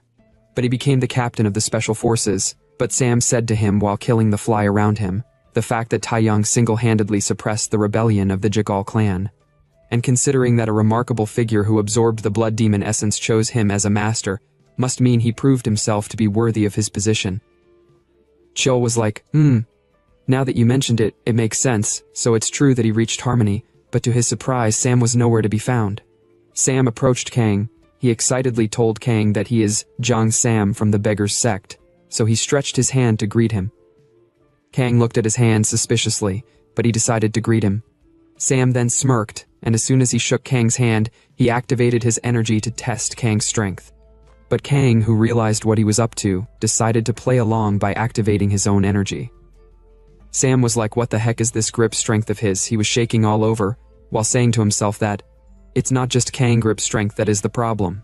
An overwhelming force is surging through his entire body from his hand, so he immediately pulled away his hand since he was no match for Kang. He said to Kang while massaging his hand, "Come on, dude. If you can't control your strength, how will you master martial arts properly? You seem like the type who'd break a spoon while eating." He then said, "Anyway, did you hear anything about the mission from Master Taeyong?" Kang replied, "Actually, I was about to ask you that," Kang added saying. The information network of the Beggar's Sect is famous across all of Miram. Some even say that the Beggar's Sect truly rules Miram. But Sam told him to stop saying nonsense. Maybe if it was the Shaolin or Wudang, they would deserve to be called the sect that rules Miram, but not the Beggar's Sect. Kang said to him, No one can conquer the word with brute force alone, since information is the most crucial key to handling crises. Besides, aren't you a high-ranking master, one of the 6 elders of the beggars sect? Sam asked him how did he know about him being an elder. He said to himself that somehow, it seems like Kang information network is better than his. He then decided to reveal a bit of heavenly secrets just because he is Master Taeyong's prized disciple. But Kang said to him through telepathy, "Let's get straight to the point." Sam realized that Kang wasn't the kind to beat around the bush, so he decided to start explaining from the important part. He told Kang that the genius martial artist of the Sichuan Tang clan, Tang Suk Gun, naturally participated in the Great War. At that time, aside from the heavenly demon, the one who put the Martial Alliance's forces in a difficult position was none other than Poison Demon, the epitome of poison. But at that time, the one who saved the Alliance was the 4 heavenly poisons Tang Suk Gun. He had deep knowledge in venom arts, which made him exceptionally skilled in curing poisons as well. So many believed Suk Gun ultimately decided the outcome of the Great War. So it's no surprise that he's among the top 10 martial artists. However, geniuses who focus intensely on one thing often go mad. And it's said that he caused many strange incidents because of his eccentric personality. Kang was like, "What about now? Does he still cause any incident?" But Sam told him with a pale face that he has gone missing. Let's go back to what happened last night in the Sichuan Tang clan. Taeyong was at a meeting together with the elders of Tang clan, and they were talking about the disappearance of Tang Suk Gun. Taeyong, who was surprised, had no idea what they meant by Suk Gun disappeared. So he told them to explain, but they told him that it's a bit embarrassing to explain. Taeyong said to them, "Suk Gun disappearance wasn't mentioned in the report, so why are you telling me this now?" One of the 2 elders told him that they were concerned that if they honestly revealed Tang Suk Gun's absence, the Alliance might not send their special forces. There was silence in the room for a moment. Taeyong then said to the man, "Don't tell me you expelled Suk Gun." The man panically replied, "Does that even make sense? Suk Gun is well known among 10 great masters, so how could we possibly expel him? Although there were indeed attempts to do so, but they were suppressed." After that, perhaps due to guilt for killing his own kin, Suk Gun resigned from his position and has been reclusive since, so knowing that he's not around, the Man family continues to make a fuss. Back to the present, Taeyong was saying to himself after remembering the meeting they had last night. With the disappearance of Suk Gun, one of the 10 great masters, the balance of power with Man family has been disrupted. This means that they'll need to handle the same level of strength that Tang Suk Gun had.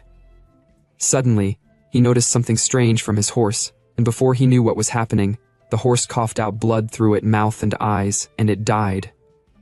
Taeyong immediately used his energy to regain his balance, but to his surprise he noticed that the area was engulfed with poison, so he shouted out to his underlings that they'd been attacked by poison. He then activated his energy on his palm, and with just a single clap he was able to disperse the poison in the area, so he immediately asked everyone if they're safe. One of the Tang clan personnel told Taeyong that the poison isn't as strong as he expected, so it's expected that he is resistant to such level of poison. Taeyong also knew that he is resistant, but he decided to be more careful, to avoid story that touches the heart.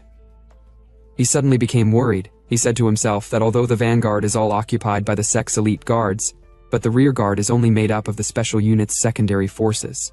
He then instructed the elite guards to check the rear guard immediately, but when they turned around to check the rear guard, they couldn't find anyone, so they panically told Taeyong that the rear guard is nowhere to be seen. Taeyong was really worried because what just happened now is a really big disaster. Somewhere in a forest, Kang and Sam were still having their conversation, not knowing that they had been separated from the others. Sam was telling Kang that such a prominent figure like Suk Gun seems to have a fatal weakness for women. Kang smirked while saying that such term like fatal weakness for women is often covered up with the term heroic romanticism, but Sam told him that the problem is that he wasn't just someone who liked women. Rather, he was a complete fool who didn't know how to speak to women properly. He then said to Kang, "Think about it. How could a person who spent his life locked away, dissecting poisonous frogs and insects, ever woo a woman?" There were even rumors that his stench was worse than that of beggars. Kang suddenly told him to stop. He looked around. He said to himself with a worried look that he got so caught up in the conversation that he didn't notice the signs. He then told Sam that they are completely surrounded. At first, Sam had no idea what Kang was talking about, but after focusing his senses he later understood what he was saying. Kang then told him that over there something amazing has appeared. At the same time, Taeyong was surrounded by the people from Man tribe. One of the tribe members told Taeyong that he can't enter from here on out. Taeyong asked him what kind of bullshit he is talking about. The place has been under the control of the Tang family for a long time. The tribe man asked Taeyong if he is from the Tang family. Taeyong replied. He told the tribe man that he is Taeyong, an officer from the special unit of the Martial Alliance. He had been sent to mediate the conflict here. So he wished to speak with their leader. But the man told him that the great chief does not wish to negotiate. Taeyong was quite pissed at the damn pests who were always interfering. He then angrily activated his energy. The stare from his eyes, and the energy he was emitting at that moment was able to stun the tribesmen. One of the tribesmen found Taeyong's skill to be amazing since he was able to take down his opponent with just a gaze. Taeyong then asked them if they came all the way from their tribe just to bicker with a mere subordinate like him. He then told them to prepare to risk their life if they want to keep blocking their path.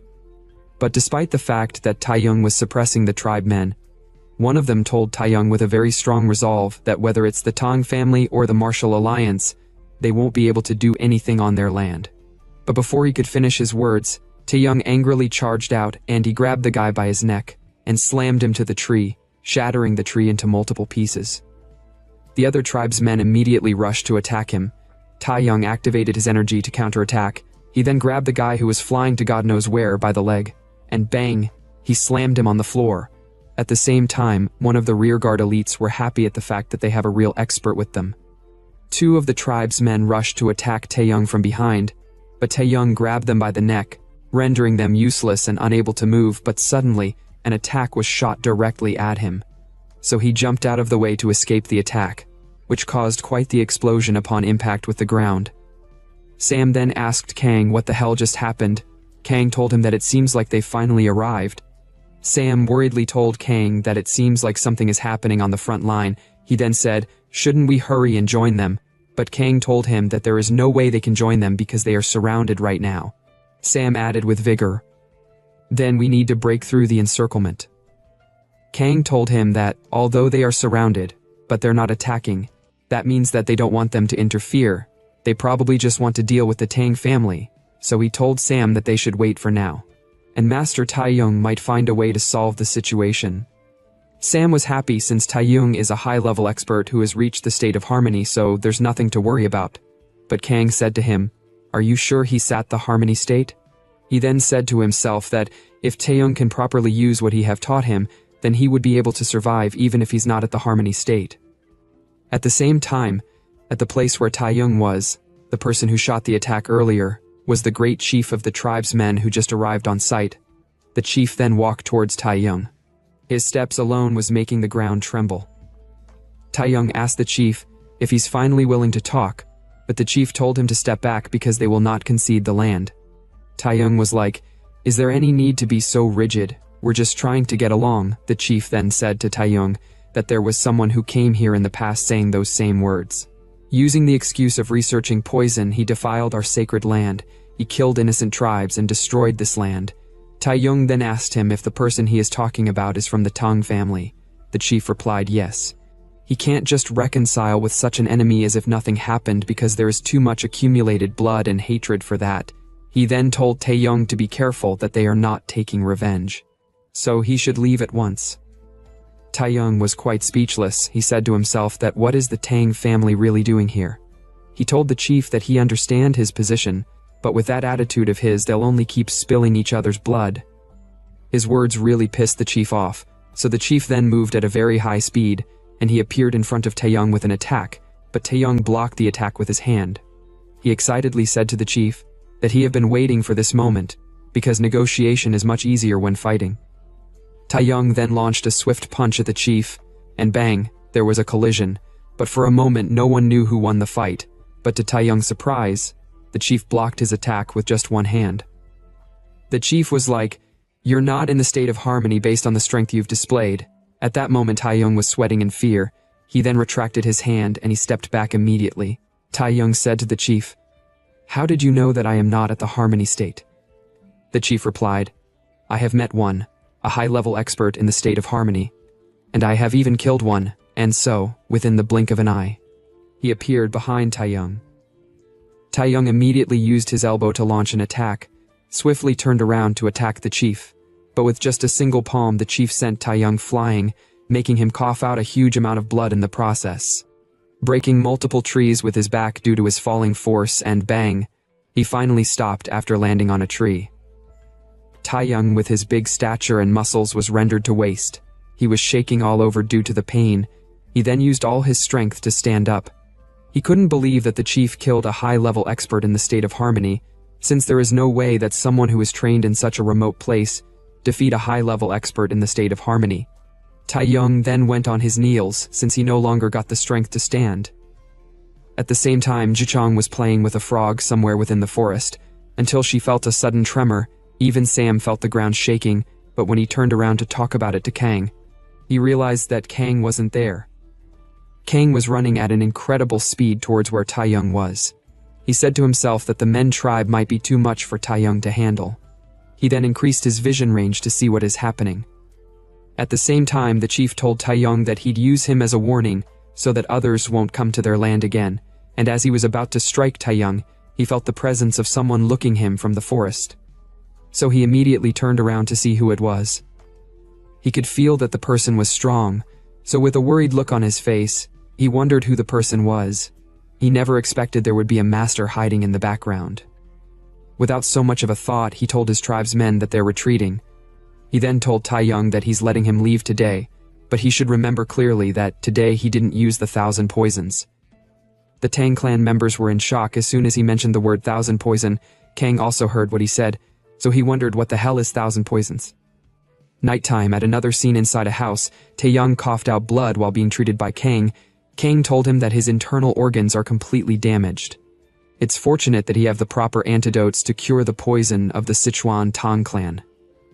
Taeyong told Kang that there's no use treating him since he would just lose again if he was to fight the chief. Kang mockingly asked him if he is angry. Taeyong replied angrily that if it weren't for the restrictions placed by you I would have won, but Kang told him that he would still have lost with or without restrictions. Taeyong knew that he would be unable to defeat the chief, because the chief said he had killed a high-level expert in the state of harmony. He then asked Kang if that expert could be perhaps Sukgun. Kang replied, "It's highly likely if the great chief wasn't bluffing." Taeyong then said, "The chief mentioned having the 1,000 poisons of the 4 deadly poisons earlier. If he really has the poison, then he killed Tang Sukgun to acquire the 1,000 poisons." Kang was like, "If that's true, then it's a serious problem." Taeyong was angry at the fact that the Tang clan are still hiding something, so he became furious and he was ready to deal with them immediately. But he suddenly felt a sharp pain all over his body.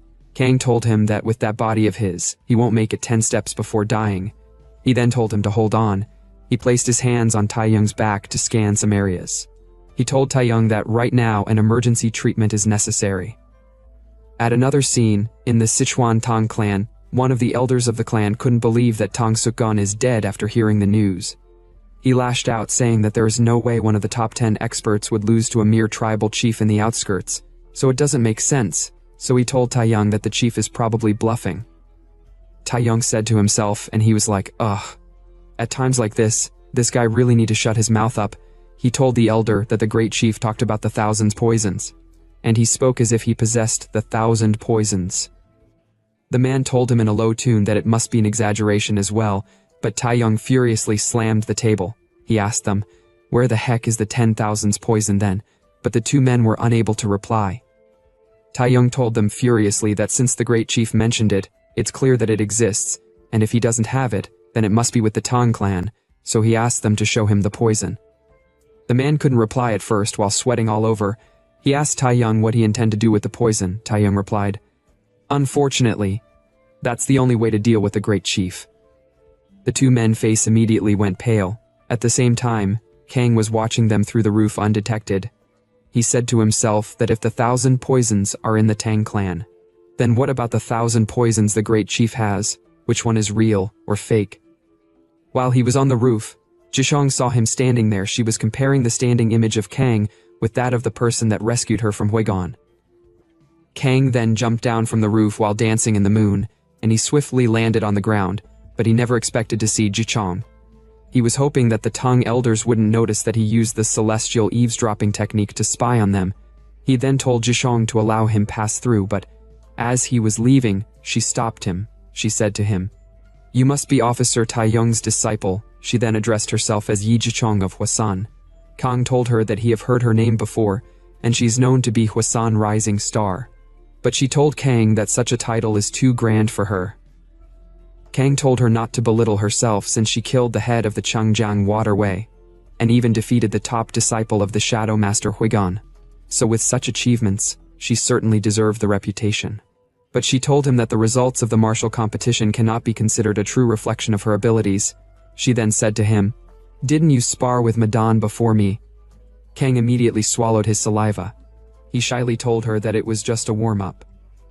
She added, "Besides, she was almost killed by Shadow Master Huigan, and she barely survived with someone's help, so no matter how much they praise her as the future of Hwasun, her martial skills is still at a pitiful level."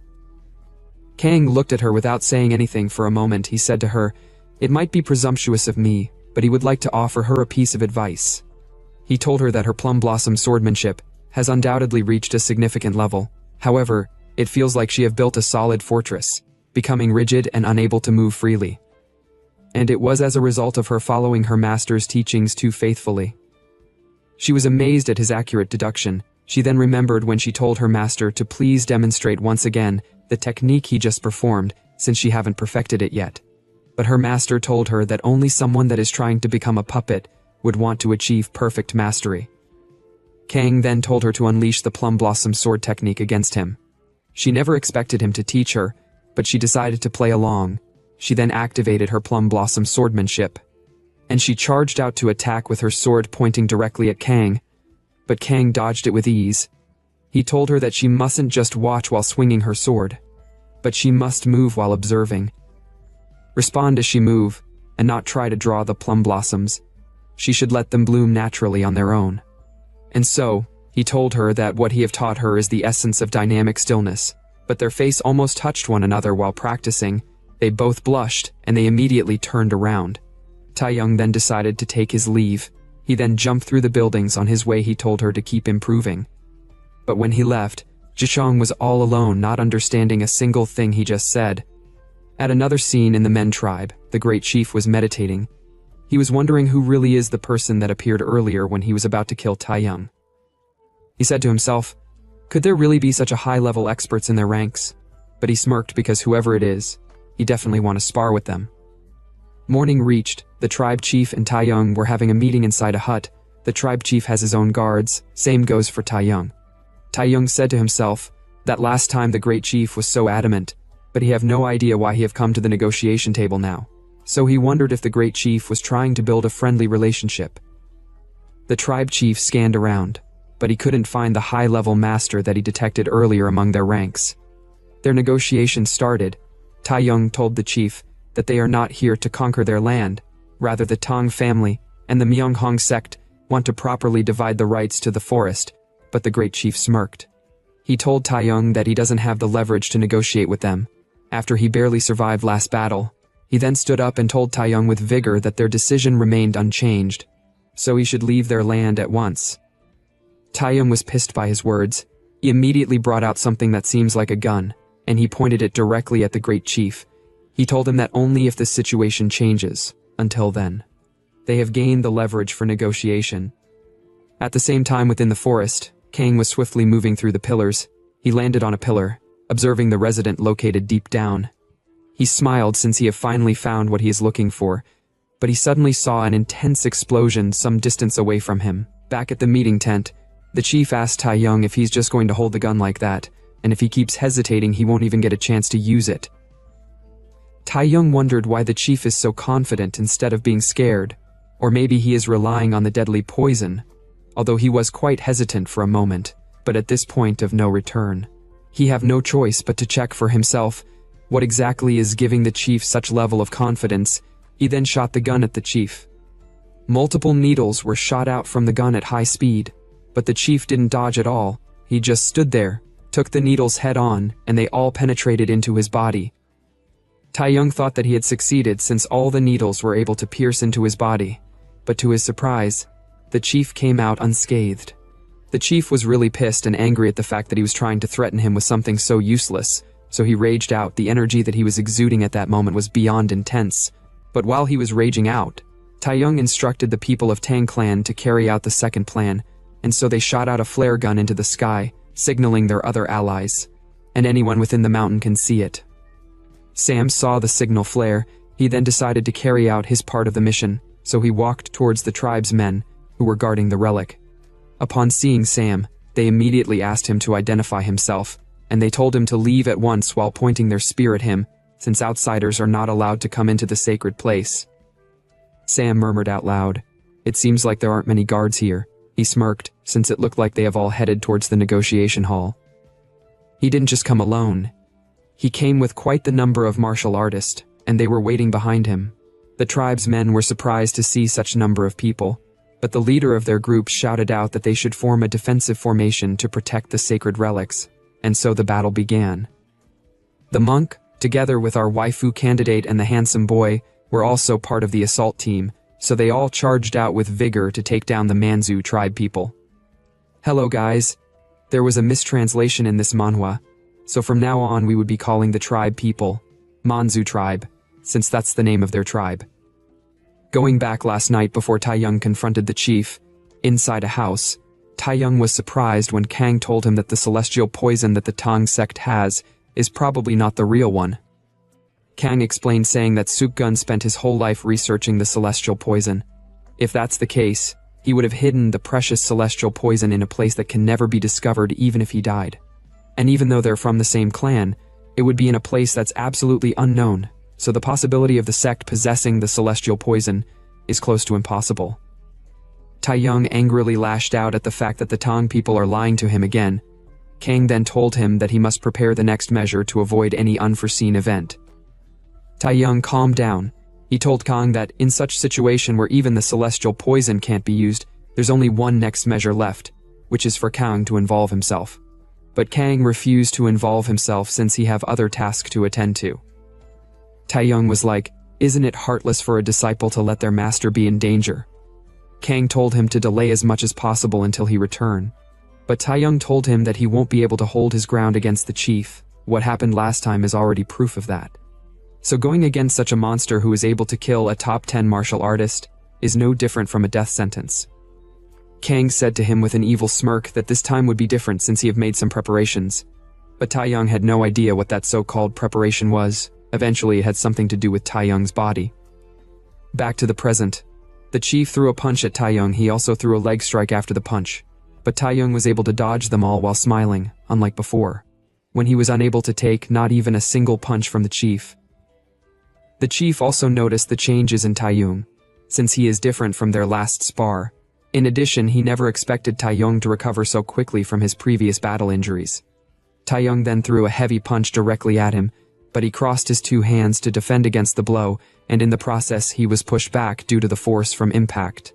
At that moment, the chief said to himself that Taeyong's blows are as if they've reached the state of harmony, and so their battle stopped for a moment since it seems like their strength are on par with each other. Suddenly, one of the Manzu tribe member came running panically. He told the chief that the altar has been ambushed, and the sacred relic is in danger.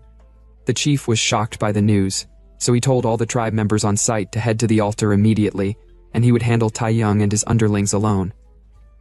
The tribe members were worried that the chief would be in danger, but the chief told them that they'd only get in his way by staying here, so they should leave immediately, or else he would kill them himself. So they immediately decided to leave upon hearing the word death. The chief told Taeyong that it seems like they're underestimating them too much, but Taeyong confidently told him that the celestial poison would definitely be theirs, so it isn't a matter of underestimating. The chief smirked. He called Taeyong a naive fool. He said, "Why do you think I would keep the celestial poison in the altar?" His words really surprised Taeyong because if what he said is true, then all his plans and schemes are useless. Another scene. The guard that was outside a hidden house was knocked down by Kang. Kang entered the house, and he began going through the dried herbs. He picked one and smelled it. He then turned around to look at the books that were arranged on the shelf, so he started reading it, but to his surprise, it was Sukgun's journal. Back at the sacred altar, the battle against the martial artist was quite intense. Chul was having quite the difficult time since he was fighting against multiple Manzu tribe people. and he was almost ambushed unknowingly from behind, but the person that wanted to ambush him was taken down by Sam. Sam proudly told Sheol that there is no need to thank him because protecting each other is what they should do. But while he was talking, one of the tribe men came to ambush him from behind, although Sheol warnings came too late. But luckily Jichong stopped the tribe man's spear attack, and she knocked him down with a kick directly on his face. She immediately told them to snap out of it and stop joking around because the situation has changed since the Manzu tribe's soldiers keep swarming in, and at the rate things are going they might get surrounded. But Sam confidently told them not to worry, because they have the pride of Shaolin on their side. With just a single swing of his hand, Yun was able to take down multiple Manzu tribe people, but it was far from over since they keep on swarming him. He said to himself that dealing with them is tough enough, so securing the relics might be impossible. At the same time, there seems to be a statue in the altar, and in the mouth of the statue, there is a glowing totem. Another scene outside the house where Kang infiltrated. The guard at the other side of the house noticed that something was wrong, so he went to check it out. His instinct was right since one of the guard was already taken down, so he rushed into the room, and he noticed that there was an intruder. He then shouted out to alert the other tribe members in the area. At the same time, Kang already left the house and he was running at full speed looking all worried. He said to himself that he never expected such discovery, and if the chief is that capable, then strengthening Taeyong's inner power might be meaningless. And just like Taeyong said, there is only one option left, which was for him to intervene.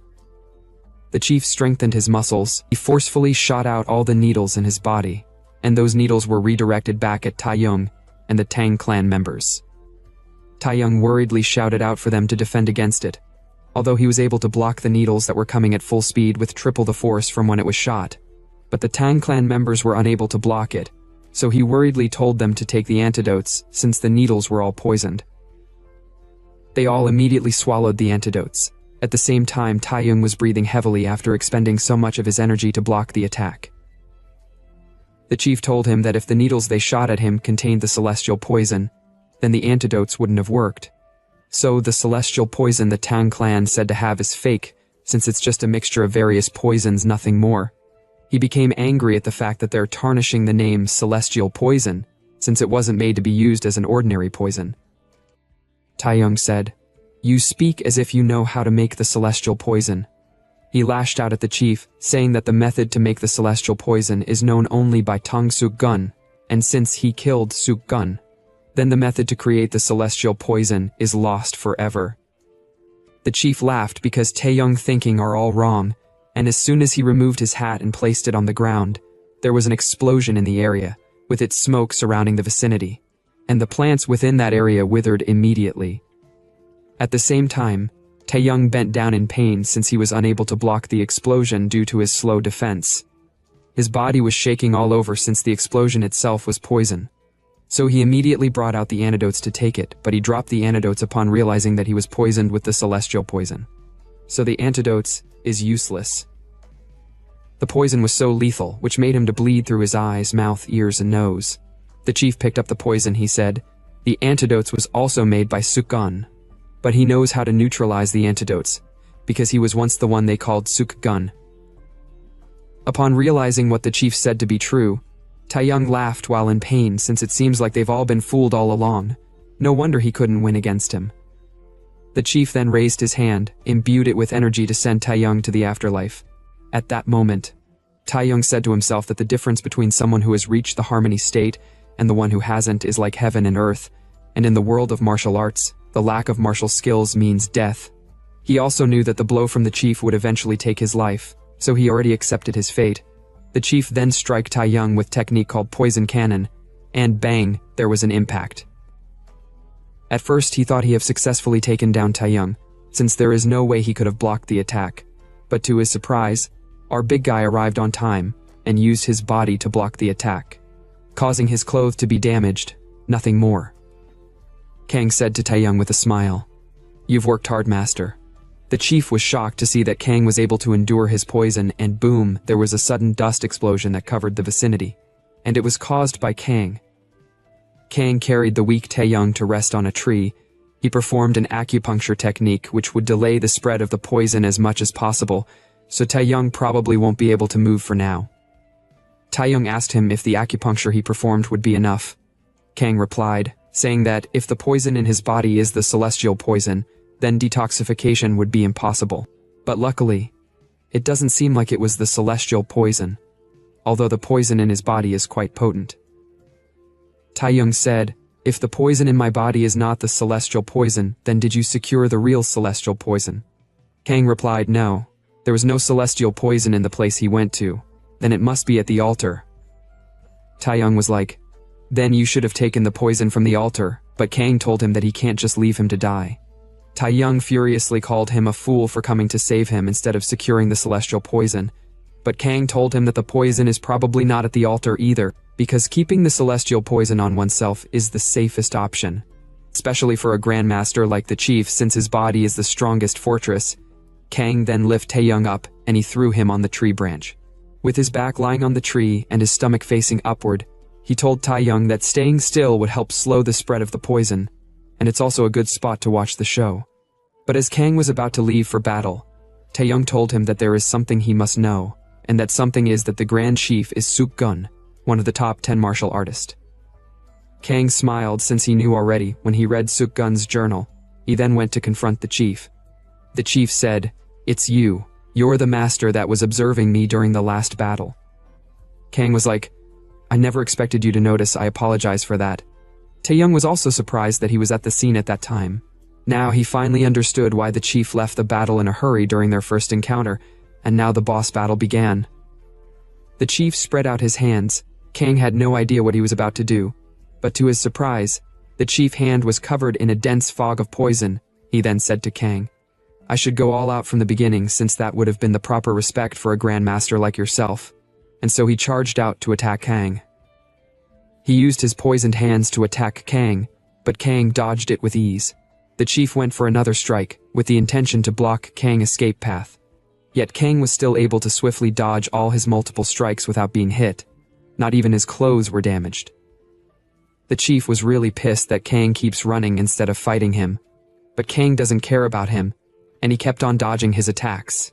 He then said to the chief, "Why did you betray the Tang clan? You even went as far as to fake your own death." His word kinda triggered the chief, and after the last attack from him, they both distanced themselves. The chief told Kang that the 10 great masters of Sichuan's Tang clan, Suk-gun, is indeed dead, because he no longer intend to live under the filthy name of the Tang clan, but Kang said to him, "Be honest, you left because of revenge. You wanted to avenge her, didn't you?" Kang was surprised by his words, but it also triggered him in the process. He angrily told Kang not to say something that he didn't know. He furiously let out his anger on a tree, and he prepared to activate a technique by rotating his hands. The pressure from the technique was able to shatter the trees around him. Kang said to himself that it seems like the chief is already getting too emotional. The chief finished performing his techniques, but as he was about to attack Kang, Kang clenched his fist tightly, and bang! He punched the shit out of the chief's face, but the chief could only scratch Kang's body. Going back memory lane, at that time when Suk-gun was quite young, he was by the riverside trying to catch a frog, but the frog escaped into the river. He was like, "Damn it, even a village kid could do it better than me." While he was busy blaming himself, a girl approached him. She said to him, "What are you doing over there? You don't seem to be someone from around here." So she guessed that he should be from the Tang clan. She approached him and said, "This is a land of satisfaction. If you stay any longer, it will be dangerous." Suk-gun stood up and looked her into the eyes. He was like, It's not dangerous for me. It's for them because just hearing my name would make them run away with their tails between their legs." The girl noticed that he is looking for the red frog, so she asked him if he's trying to make some poison darts with it, but Suk-gun proudly told her that poison darts is too trivial, and what he's trying to create is the strongest poison in the world. But he stopped his speech midway. He wondered why he is talking so much. His damn bravado always kicks in whenever he see a woman. The girl, seeing that he's deep into poison, told him that she happens to know a bit about poison. She then opened a bottle containing poison. Suk-gun was surprised since it was methon poison based on its smell, but he told her that he's not scared of the methon poison since his body is already immune to all poisons. He said to himself while blushing that he's already boasting again, and it seems like he's falling for the girl. The girl said to him, "I know, this poison won't be able to harm you, Because you are Tang Suk-gun, the poison master." What she said came as a surprise to him, so he surprisingly asked her if she really knows him. She replied, saying that she knows him very well, and she also know that he's trying to create the celestial poison, and so she took him to the poisonous spring. He was so surprised to be there because he's been searching for it for a very long time. He asked her why is she revealing the spring to him, since it's a valuable resource for the Manzu people. She looked at him and said, "That's right, our Manzu have been fighting the Sichuan Tang clan for ages, so for us, the poisonous spring is the only means to counter the Tang clan. And if a top master like you complete your ultimate poison using the poisonous spring, then the Manzu people won't stand a chance against it."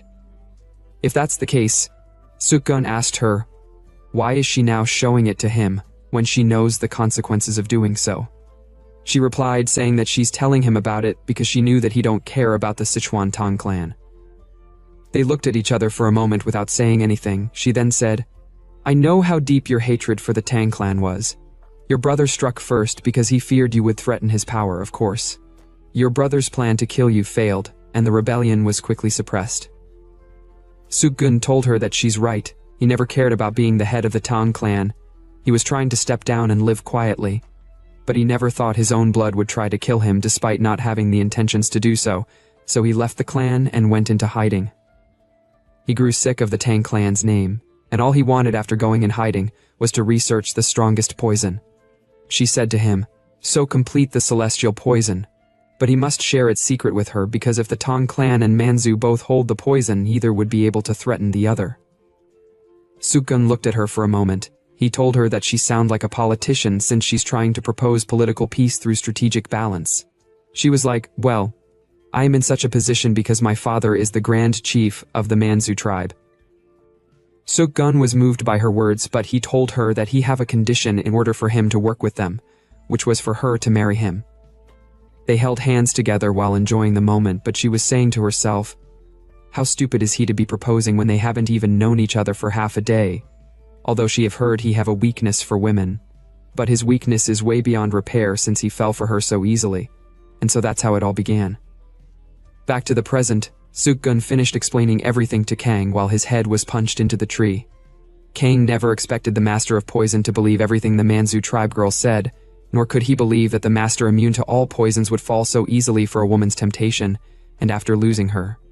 He wondered if it was despair that changed him. Suk-gun told Kang that she loved him, but Kang sarcastically said to him, "I think you were being used." But Suk-gun raged out angrily and he shouted furiously, telling Kang to shut up. And he won't forgive him for insulting her, since she was purer and more beautiful than anyone in this world. Her pure soul was like a ray of light in this corrupted world. Kang was like, "Ugh, this man is beyond repair." Suk-gun pointed his finger at Kang, and he told him that he would pay for insulting his beloved, but Kang said, "Threatening me like that won't scare me." Suk-gun laughed. He told Kang that he might be calm, but now that he's in his grasp, his life won't last much longer. Kang noticed that what was giving him so much confidence was because of the scratch he landed on his arm earlier, but Kang pulled down his clothes and he was like, It doesn't hurt that much though." Suk-gun couldn't believe his eyes. He never expected Kang to be fine after being scratched by the poisonous river. So he wondered if such a young man has really mastered immunity to all poisons. He said to Kang, "Just as I expected, you're an incredible master. Honestly, I can't even be sure if I can win against you." Kang thanked him for the compliment, but Suk-gun told him to shut up since he wasn't complimenting a guy like him, but he'd be a perfect opponent to test the celestial poison. Kang was happy since he would be finally using the celestial poison, but to his surprise, Suk-gun tore his hand open.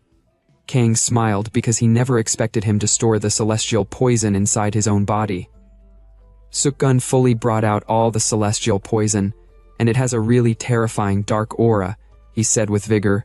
"The poison is my lifetime research, and the power of love completed it." But his words sound so cringe to Kang's ear. He jumped up so high and he shot the so-called strongest poison at Kang, but Kang confidently stood his ground to withstand the poison. Back at the scene we all forgot, Sam and the others were still fighting against the Manzu tribe people, and they finally got to the top of the relic. But the monk told them that there's no way out even if they secure the relic. Cheol added, saying that it seems like the disciple of the Sword King is already dead, or maybe he ran away, but Zhishang told him that it's not possible. Suddenly, they felt a sudden tremor, but they had no idea what caused it. Zhishang then told Sam to hurry and take the relic. Sam pulled it out without any delay, and he raised it up, telling them all that he have secured the relic. And so, all the Manzu tribe people dropped their weapons and went on their knees. Chul was surprised, so he was like, "Are you guys surrendering just because we took one relic?" Sam told him that it must mean a lot to them. But the monk told Sam that he think they're bowing for another reason, and it should have something to do with the place that the attack came from. After Sukgun unleashed the celestial poison, many trees in the vicinity withered and animals died in an instant, decaying their flesh and leaving behind only their bones.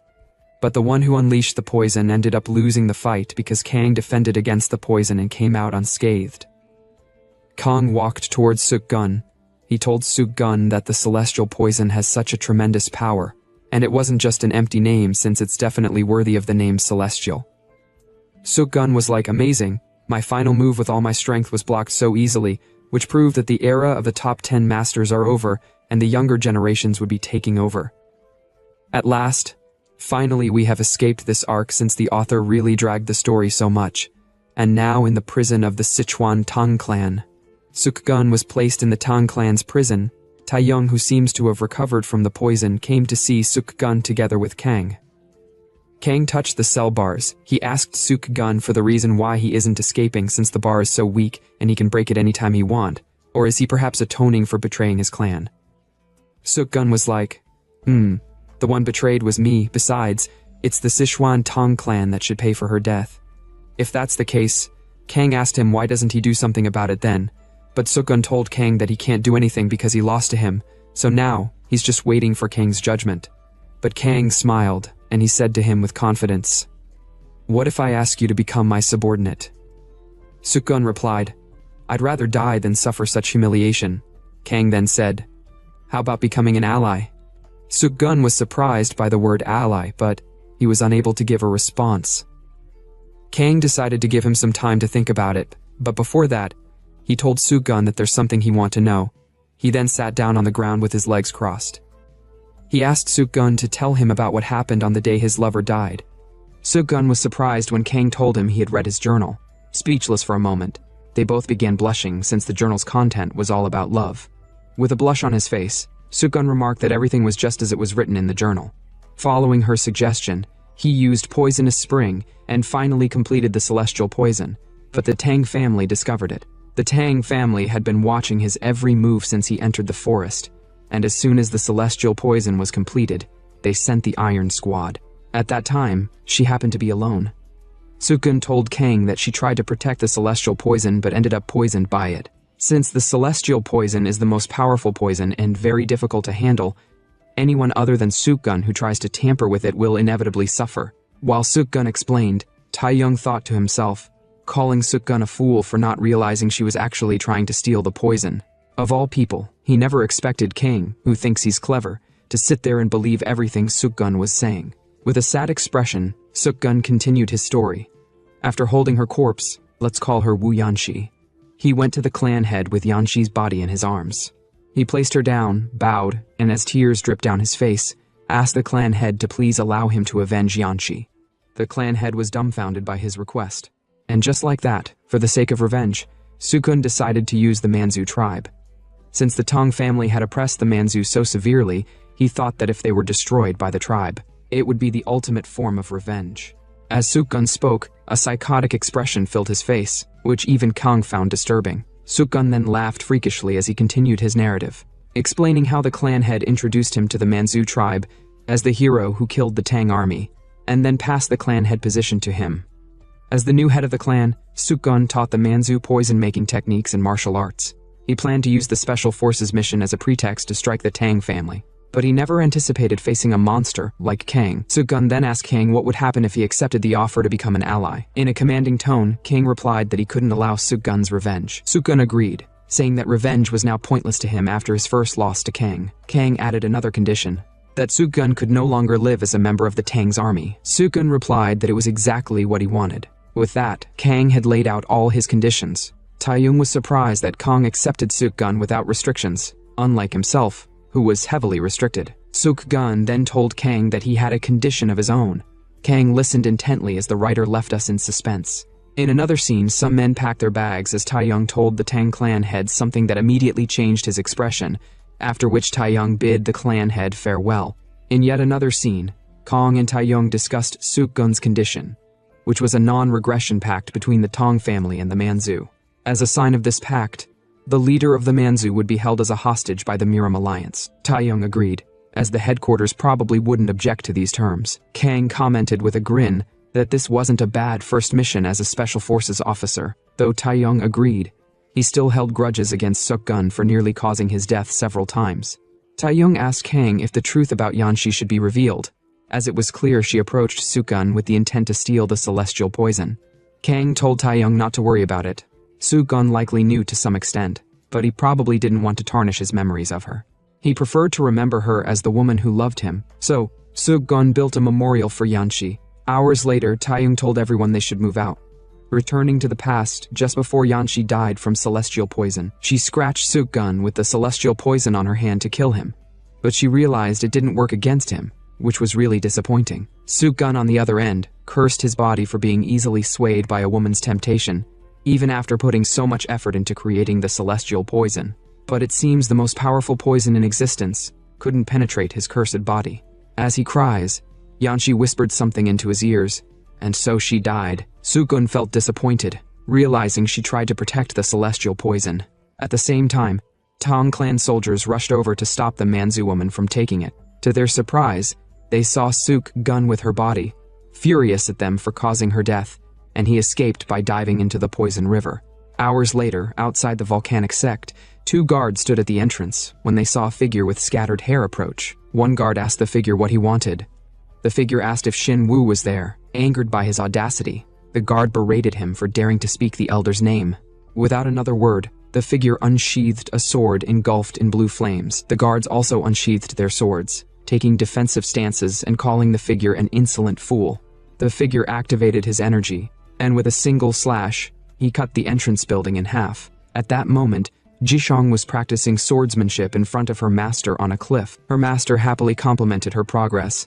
Noting the increased number of plum blossoms, she thanked him, humbly attributing her improvement to a fortuitous encounter with Taeyong, the disciple of the Celestial King. Her master thought for a moment, wondering if a shift was occurring in the martial world. Suddenly, they both felt a huge tremor caused by the figure, who had knocked out all the guards who tried to stop him. The master quickly arrived at the scene, asking the figure to reveal his identity. Recognizing him, the master was shocked. In another scene, at the Martial Alliance headquarters in Beijing, Alliance leader Lee Jong-suk read a letter. The letter was about an impending duel between Shin Woo, the first sword of the volcanic sect, and the sword demon. Sometime later, after news of the duel spread, a man entered Jong-suk's chamber, slamming the table in protest and questioning why they should ever accept the duel. Jong-suk replied, touching his flowers, that he didn't send a letter for permission since Shin Woo had already accepted the duel. This was simply a notification. Unable to argue further, the man remarked sadly that while there were rumors of the sword demon's death, his body was never found. Jong-suk agreed, saying that anyone who had faced the sword demon wouldn't believe such rumors. The man asked if Jong-suk thought Shin Woo could win, but Jong-suk didn't answer, as they couldn't know how strong the mad demon was now. Worried, the man brought up the great war between righteousness and the demonic cults, which had ended long ago, yet the mad demon remained trapped by old grudges. Jong-suk then mentioned that Shin Woo had requested an official certifier from the Martial Alliance, allowing them to intervene officially. Surprised, the man laughed, praising Jong-suk's cunning, which truly made him the strongest in the martial world. Jong-suk then questioned the man's use of cunning as an insult. The man asked who Jong-suk planned to send to intervene, still tending to his flowers. Jong-suk cryptically mentioned someone who had been performing well recently, which confused the man. In another scene, within a mountain range, Taeyong, Kang, and Suk-gun walked along a forest path. Suk-gun remarked that the Alliance seemed to have a lot of trust in Taeyong, appointing him as the certifier for the duel of the first sword of the volcanic sect. Mockingly, he told Taeyong that it seemed like he had managed to hide the fact that he had almost died twice. Taeyong couldn't reply, as it was a bitter truth. Kang added, though Taeyong had almost died twice, his martial skills had improved since then, and even Suk-gun admitted it, complimenting Taeyong's astonishing growth rate. Taeyong looked back, telling Suk-gun or rather the 5 poison master, to pick one, praise or mockery. Suk-gun questioned why Taeyong was calling him the 5 poison master. Taeyong explained that it would be his new title since he couldn't go around being called his real title while hiding his identity. Suk-gun thought for a moment, then agreed to being called the 5 poison master since he liked it. Taeyong turned back, saying that since Suk-gun was officially an underling, he should be mindful of his conduct as a certifier elder. Suk-gun grinned slightly. Are you saying you've become the Martial Alliance's dog? That's not bad. If that's the case, then establishing a sect under the name of the Celestial King's Fist, with the Martial Alliance as a strong backing, wouldn't be a bad idea. Taeyong, angered, punched his hand into a tree, saying that he had hated the Martial Alliance, the 10 great experts, and even the 9 great schools since he was a child. But now, their enemy was the Sword Demon. After all, he and Suk-gun had fought in the Great War of Righteousness and demonic cults to remove the common enemy of the demonic sect. He told Suk-gun that he of all people should know what kind of person the Sword Demon was. Suk-gun fell silent until they arrived at the volcanic sect, where they were welcomed by Jichong and other members of the sect. As she bowed, Jichong apologized for the elders and senior brothers not coming to greet them, explaining that they were preoccupied and she had come to escort them herself. Taeyong told her not to worry about it, understanding the situation, and asked her to please lead them to the elder. As they entered the sect, Kang was surprised at the sorry state of it, and questioned how the volcanic sect had become this way. Jichong sadly commented that they were deeply ashamed. They had never imagined being defeated by just one person. Taeyong then asked her to explain what happened that day. She recalled, remembering the day when she had been demonstrating her sword dance to the elder. The sect's emergency drum had been rung, and all the disciples rushed out in a hurry. Surprised to see one man standing with a sword. Though they saw him as an enemy, they all charged to attack. But before their swords could land, the man performed a large area sword technique that easily took down the first batch of attackers. His eyes glowed red, and with a tap of his sword on the ground, he leaped upwards and landed back down. Another batch of soldiers rushed forward, surrounding him with their swords pointed at the sword demon. They moved swiftly, surrounding him from all angles, each performing a technique. The sword demon then told them again that he came to see Shinwoo. One man, stuttering, looked surprised and asked if the man was perhaps the sword demon. Shivers ran down the spines of the warriors as they heard the name Sword Demon. One of them questioned if he was talking about that sword demon from the Great War between justice and evil. Confident, the man told the sword demon that he couldn't easily meet the best swordsman of Manhwa. The sword demon countered, saying that it would only lead to unnecessary sacrifice if they didn't let him pass. But the man insisted on not letting the sword demon pass, saying that he had always wanted to face the famous sword demon, at least once. Though the sword demon agreed to fight him, he decided to clean up the surroundings first. Realizing his intent, the man immediately shouted, warning everyone to get back. But before they could flee, the sword demon performed a sword technique that pushed back all the low-ranking warriors, sending them flying, while the high-ranking ones held their ground. The sword demon complimented them for holding out well, though he didn't want to take them all down, as there wouldn't be anyone left to call for Shinwoo. The man, let's call him the elder, called the sword demon an arrogant fool. Furious, they charged to attack him, telling him not to underestimate Manhwa. What happened next was excruciating.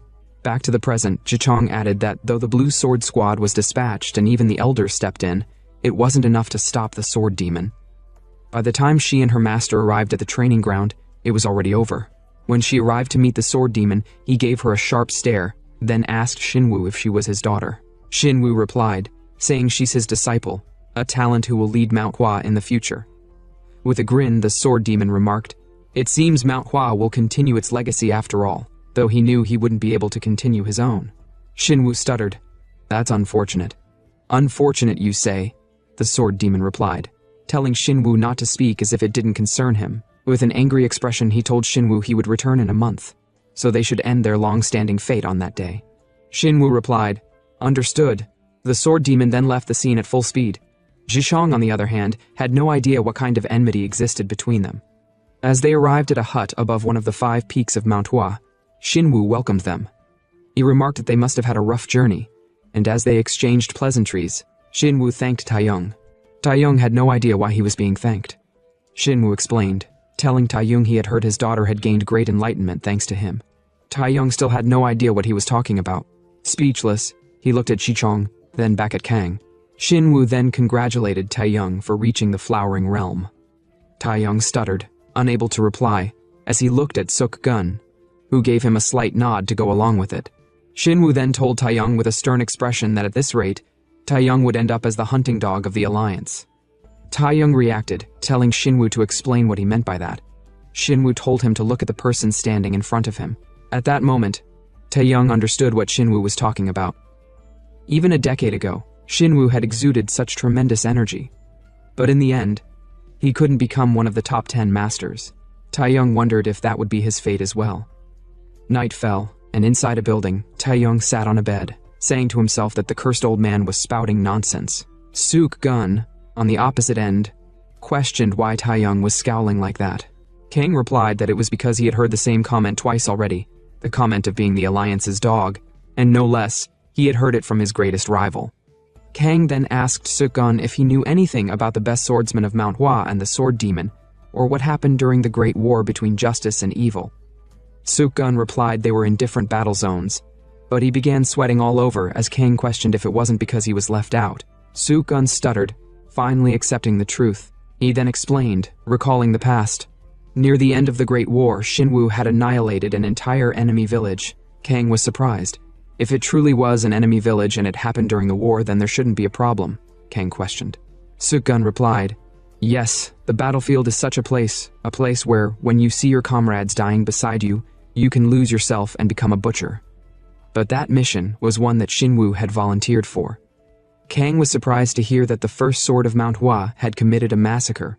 He remarked that he never expected such a noble person to have committed such deeds. But Suk-gun told him that Shinwoo's massacre had to be buried. Although he's not one of the top 10 masters, Shinwoo is a martial artist respected by everyone in the martial world. One could even say Shinwoo's support is based on his reputation. If that slaughter were to become known, the fall of the Manhwa sect would be inevitable. Kang thought that even if rumors spread, no one would believe them. But he realized that might not be the case if there was a witness. Suk-gun told him he was right. At the same time, they both looked at Taeyong. Speechless for a moment, Taeyong handed Kang a letter, which contained the order he received from the Martial Alliance before setting off. Kang read it, and Taeyong then asked Kang if he was going to help, but Kang didn't give an instant reply. The scene then shifts to a cave, located in a certain mountain. Inside that cave was the Sword Demon, meditating. He recalled a memory of a certain village. As he levitated, a child held his hand. Surprised, he looked at the child, and as they walked forward, he came across a woman, which made him let out a gentle smile. But it was all an illusion, a lingering memory of the past before the village was burned to ashes. The scene always traumatized him, especially knowing that Shinwoo, the mastermind behind the village massacre, was still alive. That's why the enmity between them could never be annulled, unless one of them died. Immediately, as the Sword Demon came back to his senses, a punch from nowhere was launched directly at his face. He swiftly adjusted to dodge the punch, which caused the attacker to slam his fist into the wall. Sword Demon immediately picked up his sword, seeing that the cave was about to collapse due to the punch. At the same time, standing on the opposite side of the cave were Kang and Suk-gun, watching the ongoing battle. The two immediately charged out of the collapsing cave. Sword Demon questioned the attacker, who was Taeyong, asking him to identify himself. Taeyong replied with a grin, "It seems you're someone whose life would be problematic if you don't die," then charged towards the Sword Demon, landing a heavy blow that sent him flying to the ground at an astonishing speed. But the Sword Demon was unarmed. He controlled his fall by piercing his sword into the ground, and as Taeyong charged towards him again, he saw the energy flow on Taeyong's fist. The Sword Demon deduced that Taeyong wasn't from Manhwa, and as he dodged the punch, he wondered if Taeyong had learned martial arts from Shaolin. But upon observing the punch more closely, he realized it was different, more flexible and creative than Shaolin. While parrying Taeyong's attacks, he wondered when such martial arts had appeared in the martial world. On the opposite side, Kang asked Suk-gun what he thought of the battle. Did he think Taeyong had reached the level of Hwajing, the state of transcending mastery? Suk-gun thought for a moment, then replied that Taeyong was certainly stronger than last time. Kang told him to be a bit more generous. Even he acknowledged Taeyong, though it didn't mean he had surpassed the elders. Suk-gun then boastfully told Kang that he reached Hwajing 20 years faster than Taeyong, but that the Sword Demon was not someone Taeyong could defeat just by reaching Hwajing. Kang didn't understand what he meant by that. Back at the battleground, as Taeyong was about to land a punch, the Sword Demon let out a subtle yet dangerous smile, then activated his energy on his sword and swiftly slashed at Taeyong. Taeyong, still looking at the Sword Demon, reacted without knowing. In that moment, he realized he had just escaped death since he didn't even know a blade was coming. Sword Demon noticed that the person who saved Taeyong was observing the scene. He thought to himself that not only had he prepared a surprise attack, he had also prepared for defense. Taeyong then charged forward to attack, knowing he hadn't come to win fairly. Both of them activated their techniques. Bang! They clashed. Taeyong saw the beautiful yet dangerous technique the Sword Demon used, but he still used his fist to block it, though his hand had a few scratches, which he hadn't quite expected. Sword Demon then decided it was his time to attack, telling Taeyong to try and block it, and he swung his sword, sending multiple rays of sword energy toward Taeyong. Taeyong stood his ground and tried parrying the attack with his punch, but he realized it wasn't just an ordinary attack.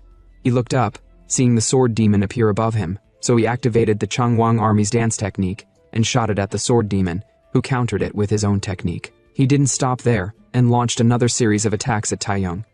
Though Taeyong hadn't expected the attack, he nevertheless blocked it with his arms crossed, and the unblocked part of the attack managed to neatly cut down all the trees behind him. Kang remarked, "The Sword Demon is strong as expected." Suk Gun agreed, saying that just like his name suggests, the Sword Demon is the best in swordsmanship within the demonic sect.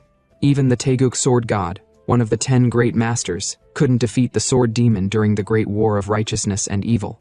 Though the Sword Demon lost an arm, Taeyong would still have a difficult time against him.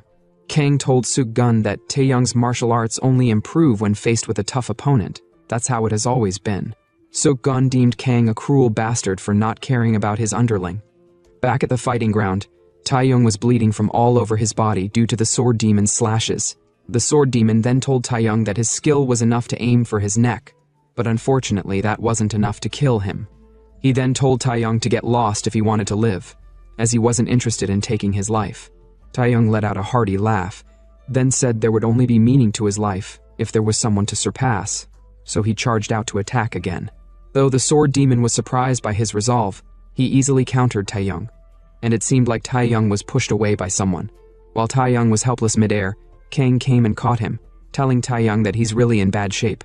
Taeyong told Kang with a grin that it seems like only when he's in a bad state would Kang want to help.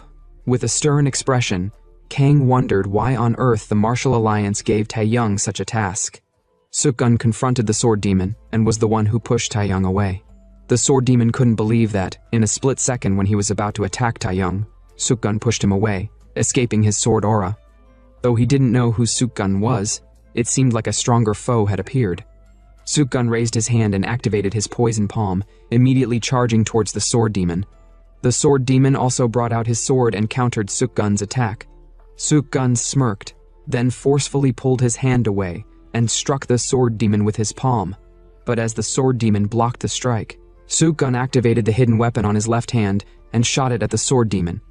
A rain of poisoned needles was shot at the Sword Demon, some grazing his face and other parts of his body. It was only when he saw that they were poison needles that he suspected Suk Gun was the Poison Master.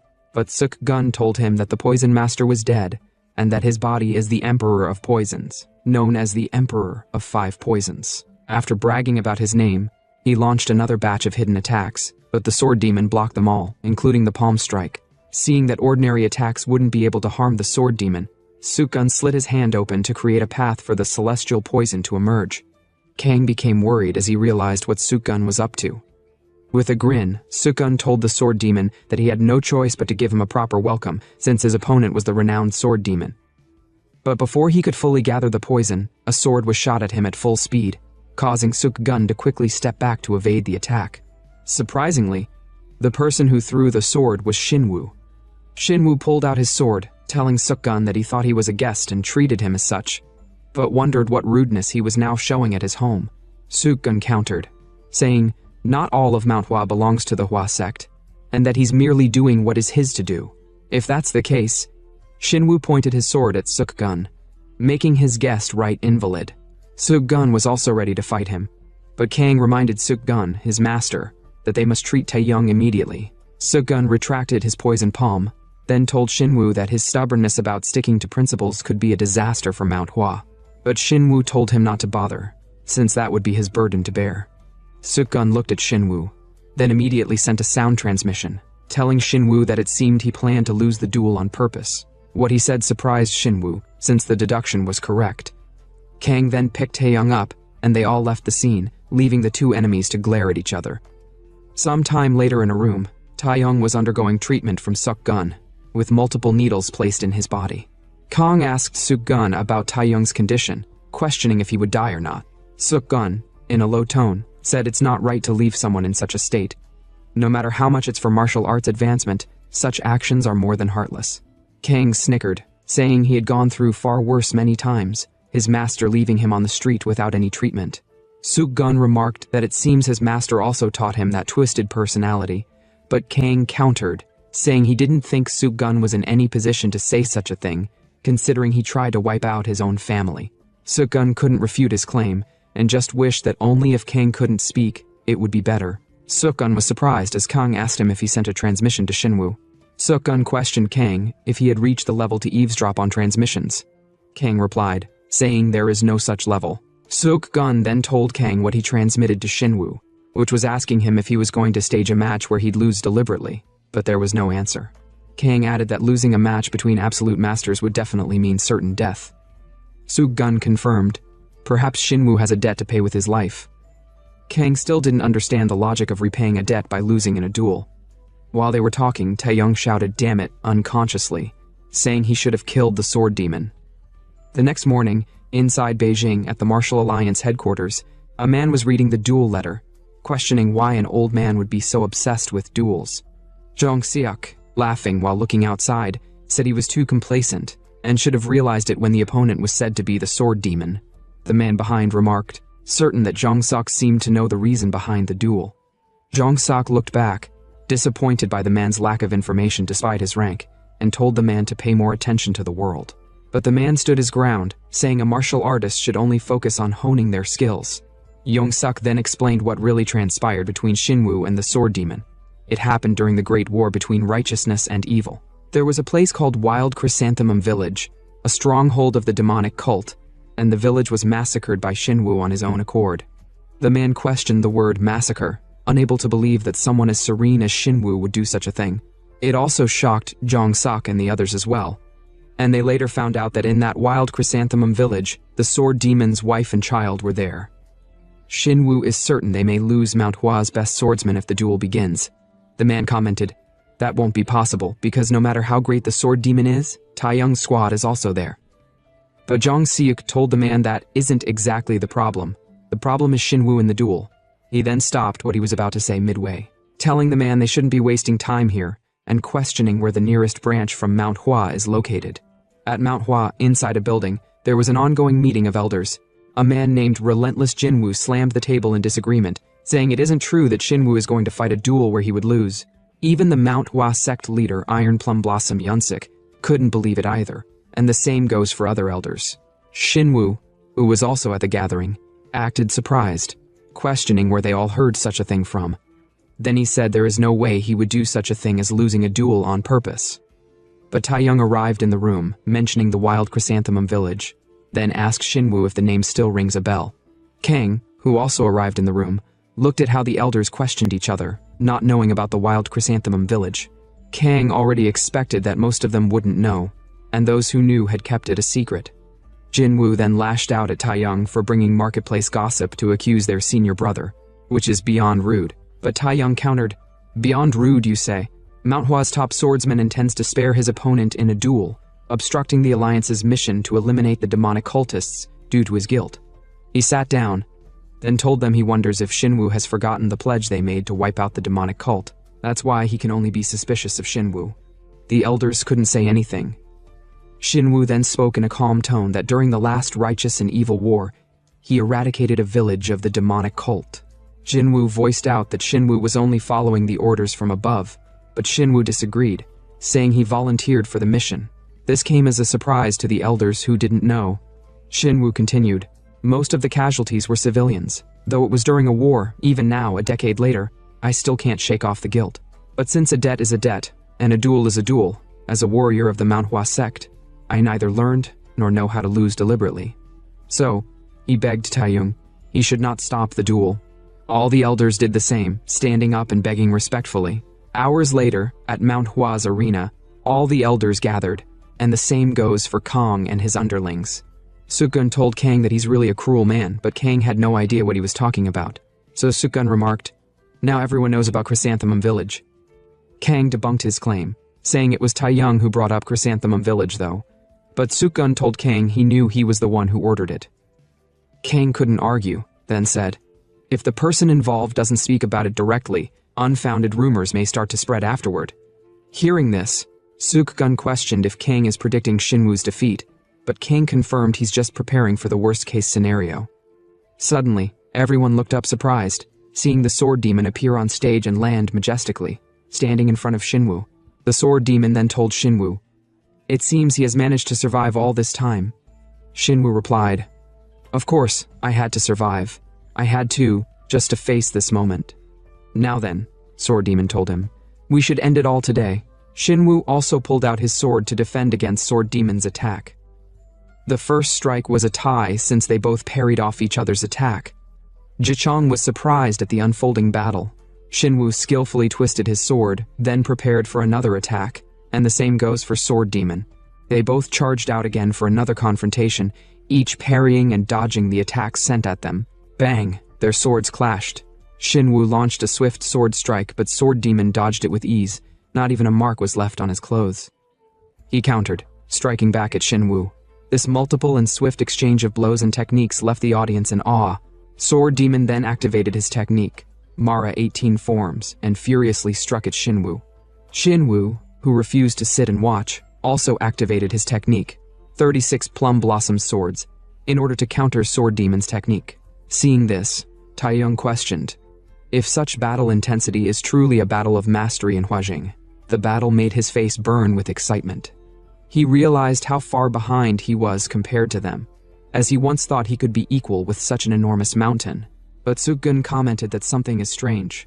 Very strange indeed, Kang confirmed. Taeyong on the other end had no idea what they were talking about. Seeing them fight, Kang commented, "It's like they're engaging in a non-geum." Non-geum is a type of duel where martial artists compare skills through words rather than physical combat. Among experts, even a non-geum can reveal each other's skill level and determine victory or defeat. Sukgun also agreed that Kang's analysis is correct. Taeyong questioned if it's truly a non-geum because of how desperate their techniques are. Kang replied, "Yes, it's exactly as Taeyong said. Their techniques are desperate. They're desperately dismantling each other's techniques, as if they're releasing years of pent-up resentment." Taeyong worriedly wondered at what level one must be to see such a thing. Of course, Kang's deduction was correct. The Sword Demon told Shinwoo, "It seems he hasn't wasted his time for a whole 60 years. "Indeed," Shinwoo replied. "I have eagerly awaited our reunion. The same goes for Sword Demon. He has preserved his fleeting life just for this moment." Shinwoo then told him he would give it his all, which was exactly what Sword Demon desired. Round 3, they both charged up their energy, leaving the audience shocked. Sword Demon performed his sword technique, and the same goes for Shinwoo, as petals of plum surrounded him. Then he used those plum flowers to counter Sword Demon's technique. Shinwoo stood beneath the rushing burst of light as countless strikes rained down on him. Blades of energy cut past his shoulders and back, each impact carving into him. He raised his arm to block, but the force pushed through and drew more blood. Through the storm of attacks, Sword Demon pushed forward with his blade drawn, his eyes glowing red as he drove another slash straight into Shinwoo. The strike cut deep, sending a spray of blood across the air, the impact shaking the ground. Sogun shielded his face from the blast. He tried to steady himself and questioned what was happening as Sword Demon emerged from the fading light. Still advancing, Shinwoo staggered, his body covered in wounds, while the onlookers watched in shock. Taeyong studied the clash, judging it a close fight, and acknowledging that either combatant could fall first. Yet he admitted he needed to prevent Shinwoo from being the one to collapse. Even as Shinwoo struggled to remain standing, Taeyong noted how calm the man appeared in the middle of such a brutal exchange, and wondered how he could remain so carefree in this situation. Sogun and Kang watched the distant clash in silence. Sword Demon, blood running down his face, stated that all he had left were his final 3 techniques. Shinwoo, equally wounded, answered that he was in the same position, with nothing else to rely on. Both agreed they had to continue fighting. Their blades rose again, each gripping their weapons with the last of their strength. Nearby, others looked on. Women watched tensely, and a horn sounded across the fortress. The heavy gate shook as soldiers marched out beneath raised banners. Others recognized the formation. Sogun muttered in disbelief as the soldiers advanced. The flag of the Martial Arts Alliance came into view, carried high by the approaching forces. A man in black robes stepped forward at their head while Sogun reacted with frustration, calling them bastards. The Alliance messenger the duel to halt. The voice formally declared that Shinwoo, the best swordsman of Manhwa, must end the fight immediately. The Alliance messenger announced that the order was to capture Sword Demon and escort him to the Martial Arts Alliance. Jinwoo and Yeonsik reacted immediately, surprised by the intervention. Jinwoo questioned why the Alliance had stepped in, calling the interruption of a duel unreasonable. Taeyong answered that stopping the fight was still better than losing the best swordsman of Manhwa, and pointed out that the duel had reached a point where Shinwoo could have been defeated. Sogun dismissed the idea and mocked the notion that Taeyong had reached enlightenment. Taeyong challenged his remark. Sogun insisted that anyone with sense could see the duel's imbalance. Taeyong claims that Shinwoo was clearly injured and at risk if he continued expending more energy. Taeyong turned to Kang and asked for his view. Kang stated that, from his perspective, there was no sign indicating Shinwoo was going to lose. Taeyong considered his words in silence. Sogun raised his voice again, lamenting that the premature decision of the duel's verifier would damage Manhwa's reputation. The Alliance officials remained silent. As Jinwoo, Yeonsik and Taeyong narrowed his eyes, a quiet laugh escaped Taeyong. As the tension hung over the group, Taeyong declared that who gave them the right to stop the duel. He alone was overseeing the scene. The messenger raised the scroll, stating he had the Alliance's direct order, and soldiers massed behind him. Taeyong dismissed it with a shout, claiming no outside command overrode his authority as verifier. The messenger argued back, questioning the logic behind defying the Alliance's command. Taeyong muttered the word to himself, as if tasting it, then clenched his fist. Power surged, symbols tearing through the air as energy wrapped around his arm. The ground exploded beneath him as he struck, force splitting stone and sending debris flying. The messenger staggered, barely holding his ground as the shockwave washed over him. With the field silenced, Taeyong ordered the duel to resume. The crowd roared in agreement. Across from them, Sword Demon smirked, noting that the Alliance wasn't entirely useless. Shinwoo echoed that sentiment quietly, proud that warriors still held their dignity. Sogun warned Taeyong that his stance could hinder his promotions, but Taeyong only offered a dismissive grunt. Taeyong reminded him he'd need to stand by his words, because if Shinwoo were to lose now, the consequences could be catastrophic. Sogun froze mid-breath at that revelation, eyes sharpening as he realized the gravity. Around them, even others stiffened. High above, Shinwoo pushed forward despite his wounds, unleashing a final surge of power as the duel resumed. But before Shinwoo could understand anything, Sword Demon lands a critical hit on Shinwoo. The impact hit him head-on, blood pouring from his mouth as he staggered. The onlookers flinched with a collective gasp. The woman covered her mouth while others froze in shock. Sword Demon pressed in, his blade wrapped in swirling blue energy as he advanced without pause. Shinwoo met the incoming strike, his eyes glowing red as he steadied his stance. The two clashed again,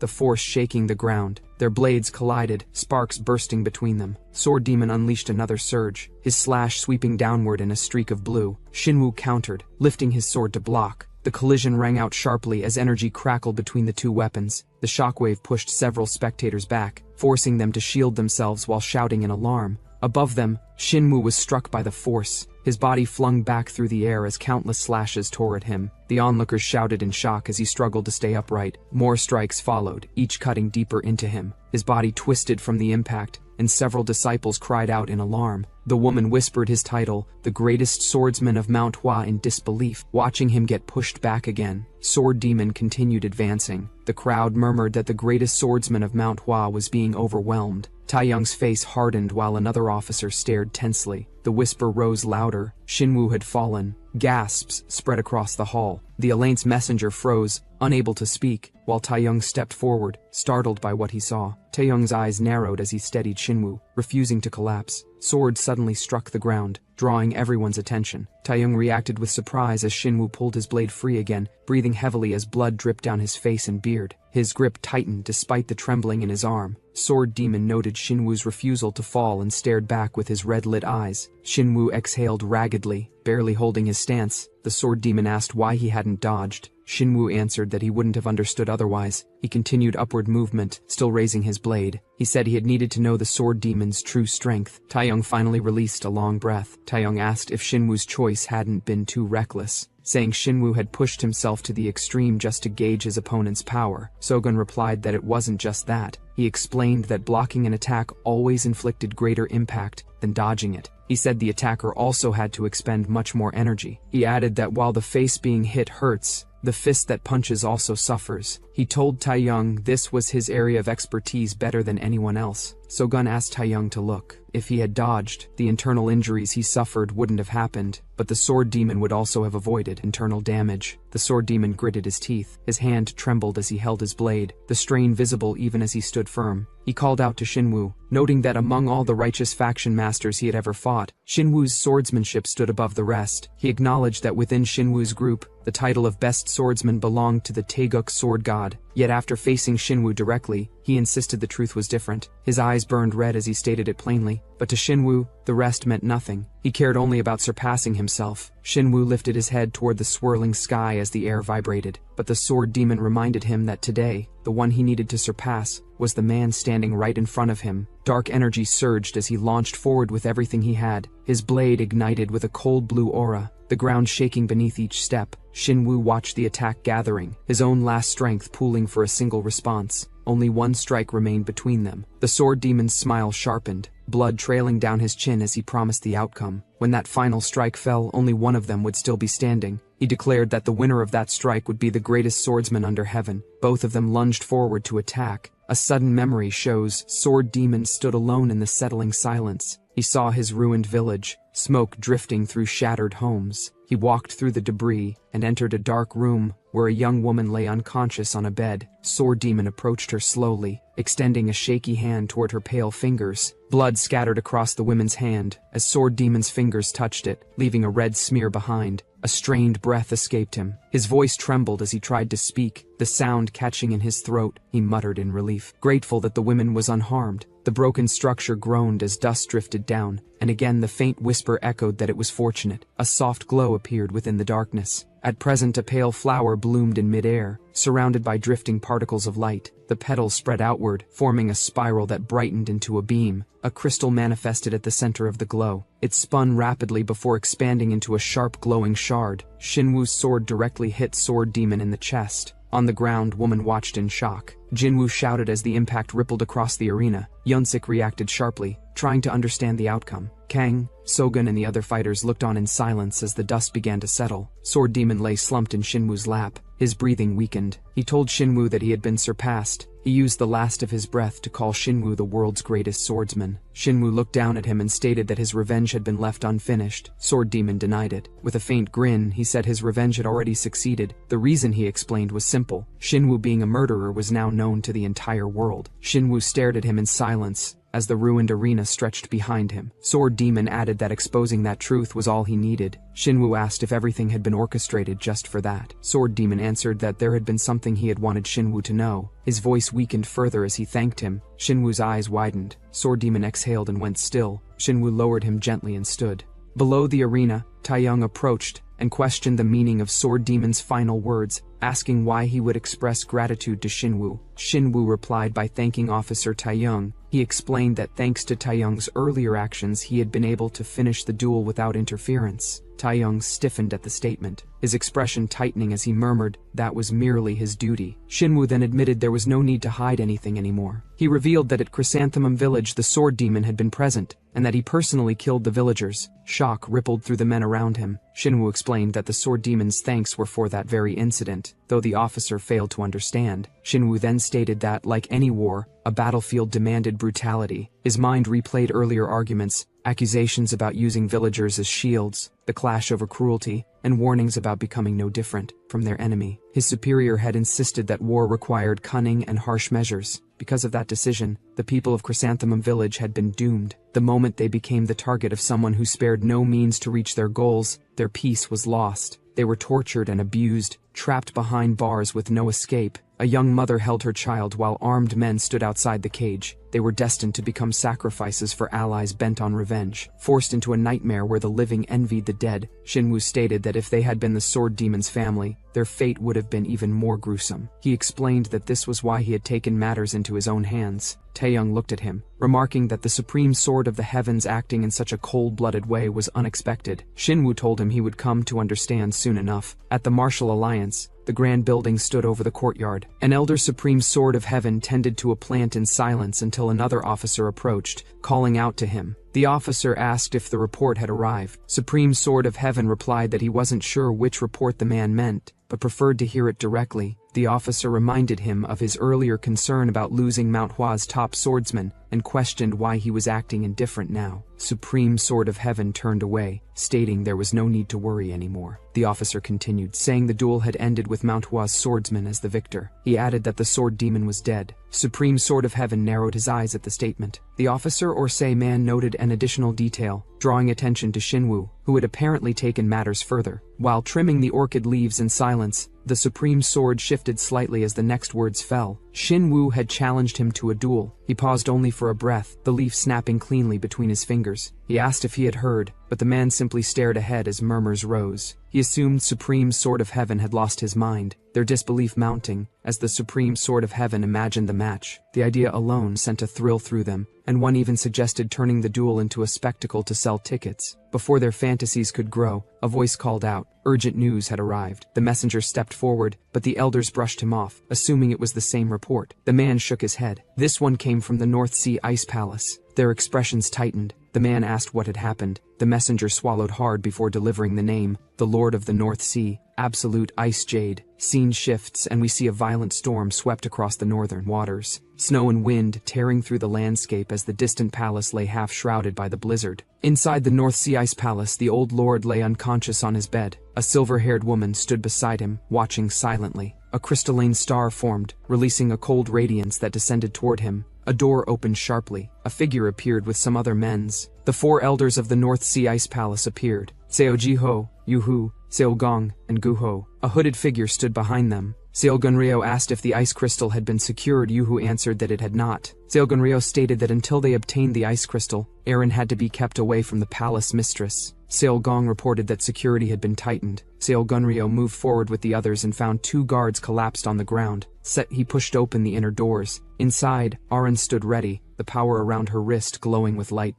Seo Gunryo ordered her men to seize Aaron. Yuhu and the others hesitated. The hooded man rushed forward. An icy burst erupted below, forming a rising mass of crystal as he reached toward it. Rand burst upward through the exploding ice, shards scattering around her. Yuhu reacted in surprise, and Seo Gunryo stepped back as Aaron lunged. Brr. Rand's eyes fixed on Seo Gunryo as she struck toward her, releasing a blast of energy, and let out a shout. Aaron was thrown back, sliding across the floor, while the elders watched her. Howling blizzard swept across a distant mountain path where a group traveled through the storm. One of them muttered that the cold was unbearable. Elder Taeyong remarked that even someone resistant to poison struggled here. Sogun said his hometown rarely saw snow even in winter. Yi added that people of the northern seas likely wouldn't endure Sichuan's heat. As they continued, Sogun noticed lights ahead. Kang explained that it was the Northern Seas Commerce District. Brar, Ogun, saying he would go warm up there. His companion reacted in confusion, whereas Sogun hurried ahead toward the lights through the storm. Then he ignored the others calling after him. Inside the palace hall, an attendant told the arriving group to wait, saying the new palace mistress would appear soon. Taeyong teased Kang,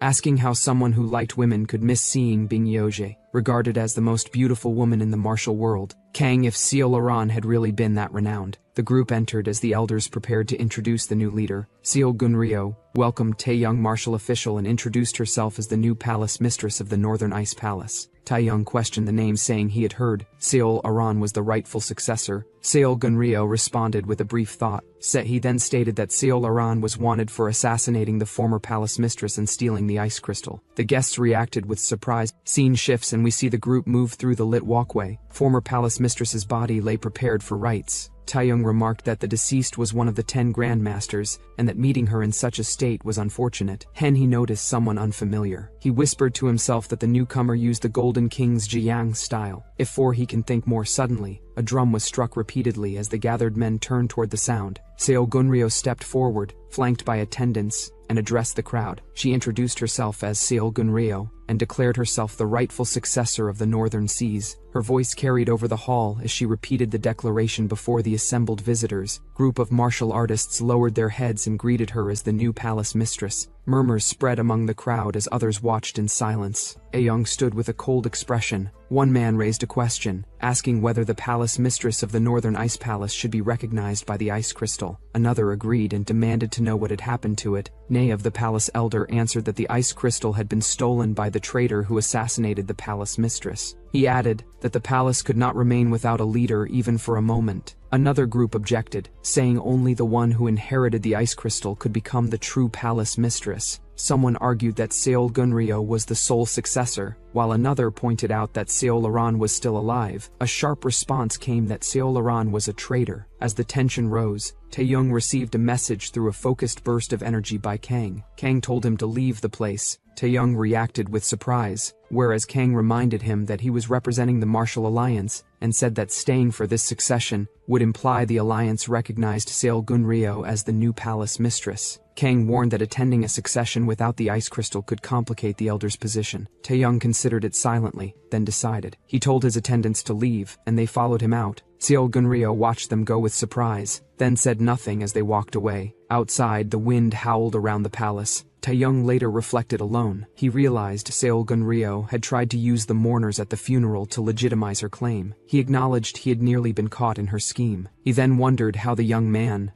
Kang, had seen through it so easily, concluding that he might have more talent in that area than in martial arts. Footsteps approached. Someone entered the dim room where Kang Chonsik lay asleep. Seol Aran stood over him and told him to wake up. Kang Chonsik opened his eyes weakly and asked what she hoped to gain by threatening him. She stated she had heard he was Taeyong's only disciple. Kang Chonsik understood and said she intended to negotiate with his master by using his life as leverage. Seol Aran answered that he was correct. Kang said that such leverage only worked on a master who cared about their disciple. Seol Aran reacted with confusion and then ordered him not to move and warned she could kill him. Kang replied that if she did, his master might even thank her. She stared at him in shock. Taeyong called from outside asking if Kang was asleep. Seol Aran stiffened. Kang's eyes sharpened, and he struck upward while grabbing Seol Aran's hand. She blocked and deflected the blast but was pushed back. Kang seized her from behind, holding her hand at her neck. He told her she had let her guard down, calling her Ice Empress. Taeyong stepped into the room and paused with surprise. Then he apologized lightly, saying it seemed like he had interrupted something. Both shouted that this was not the case. Taeyong stated that Aran had always been the strongest successor to inherit the North Sea Ice Palace. He then demanded to know why she had killed the palace lord and stolen the ice crystal. Aran answered that she had not killed the palace lord. Taeyong asked who had done it. She looked toward the door. When the door suddenly burst open, then Seol Gunryo thanked Taeyong, saying Taeyong had saved them trouble. Aran saw the masked man and shouted that he was the one who had killed her grandmother. Gunryo called her a traitor and ordered her to be silent. The man lunged toward Aran so he can catch and kill her. Kang moved and caught Aran. The masked man watched them with glowing eyes. Kang checked Aran's condition as she looked up weakly, and the masked attacker advanced toward them. Seol Gunryo watched Kang step forward, her expression tightening. Kang asked Taeyong to handle things for a moment and moved ahead without hesitation. The man countered with a heavy blow, sending Kang through the hall and out into the storm. Snow whipped around as Taeyong recovered and met the man mid-air, grabbing its arm and throwing it down. Seol Gunryo demanded to know what Taeyong was doing. Taeyong only smiled, whereas Seol Gunryo stated that he had chosen the wrong side and warned he would regret it. Taeyong remarked that in his experience Kang's instincts had never been wrong. Seol Gunryo clenched her jaw as the clash continued. The man roared and launched itself upward. Taeyong rose to meet it, gathering force in his fist. Their strikes collided in midair, sending a shockwave through the storm. The man crashed downward as Taeyong forced it into the snow, driving it into the ground with a burst of blue energy. Taeyong recognized the sensation spreading through its body and realized what he had felt. He looked at the darkened blade in the man's hand and identified it as poison steel. Wind tore across the mountains. Kang and Aran ran through the blizzard.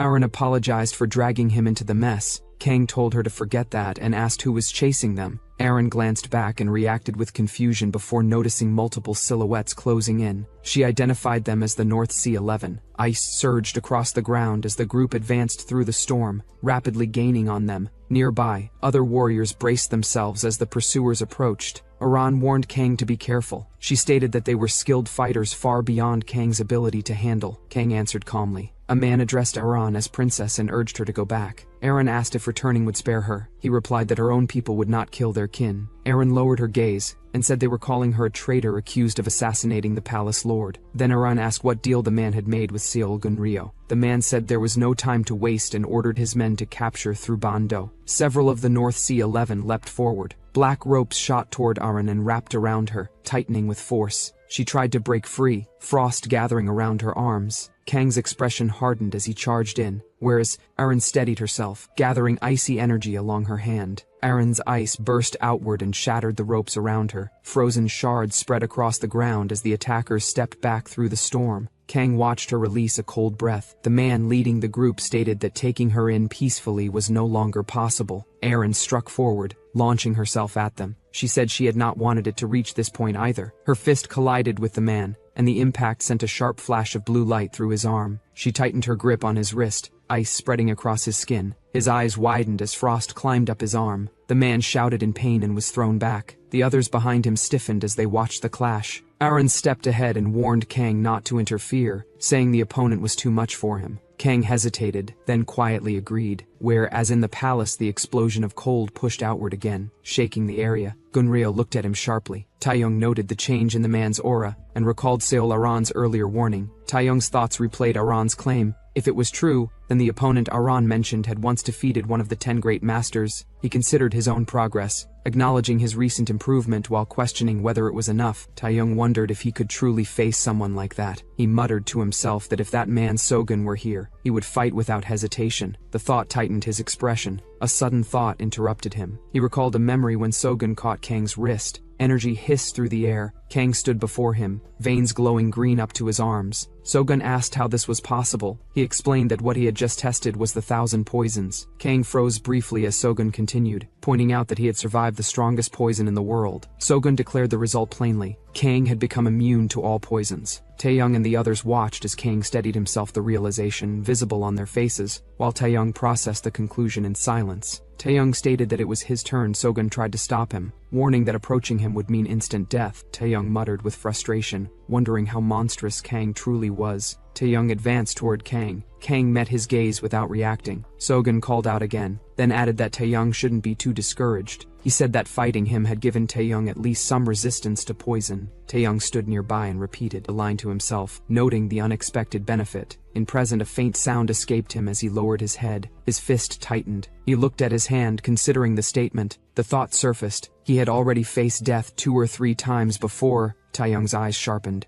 This time, he prepared himself. He launched forward, shouting his resolve. Blue energy surged around him as he charged directly at the man. The force of Taeyong's attack tore through the air. The two collided, exchanging rapid, heavy blows. Blue light exploded around them as Taeyong continued striking without hesitation. The impact shook the ground repeatedly as the clash intensified. Taeyong pushing forward through each burst of force. Seo Gunryo watched from a distance with tense focus and recognized the technique, identifying it as the king's spear fist. The masked man beside her narrowed his eyes, surprised by Taeyong's strength. Taeyong sensed something shift and paused for a heartbeat. Blue energy swirled around his arm as he steadied himself. Sweat rolled down his brow as he glared ahead. The man emerged through the shards of ice, its blue eyes glowing fiercely from beneath the wrappings. It darted forward, closing the distance instantly. Taeyong braced, but the man crashed into him, its strike slamming against his guard. Blood trailed from Taeyong's mouth as he pushed himself up. The man paused, its glowing eyes widening in surprise. Taeyong narrowed his gaze, steadying his breath. He clenched his fist, ignoring the blood on his beard. The man lunged again, but Taeyong caught its hand. Their grips locked, blue sparks bursting between their arms. The man pressed harder, but Taeyong held his ground. Poisoned veins crawled across the man's hand as Taeyong's resistance forced its power back. Taeyong's thoughts ran sharp. He dismissed the idea of relying on inner strength alone. He knew he wouldn't last unless he truly had immunity to every poison. He forced out another breath and stood firm despite the strain. Taeyong launched a kick directly on the man. Gunryo reacted with a sharp inhale as she watched from a distance. Taeyong attacked with a mocking farewell, turning as if to withdraw. A sharp cry followed as it sprinted away. Gunryo shouted for it to stop. She ordered her group to prioritize chasing Seol Aran. The man paused and glanced back at Gunryo. It stated calmly that it must have disappointed her, whereas one of the masked subordinates called for everyone to attack at once. A burst of cold formed around his fist as he charged. The fighters rushed together, surrounding the target as they moved in unison.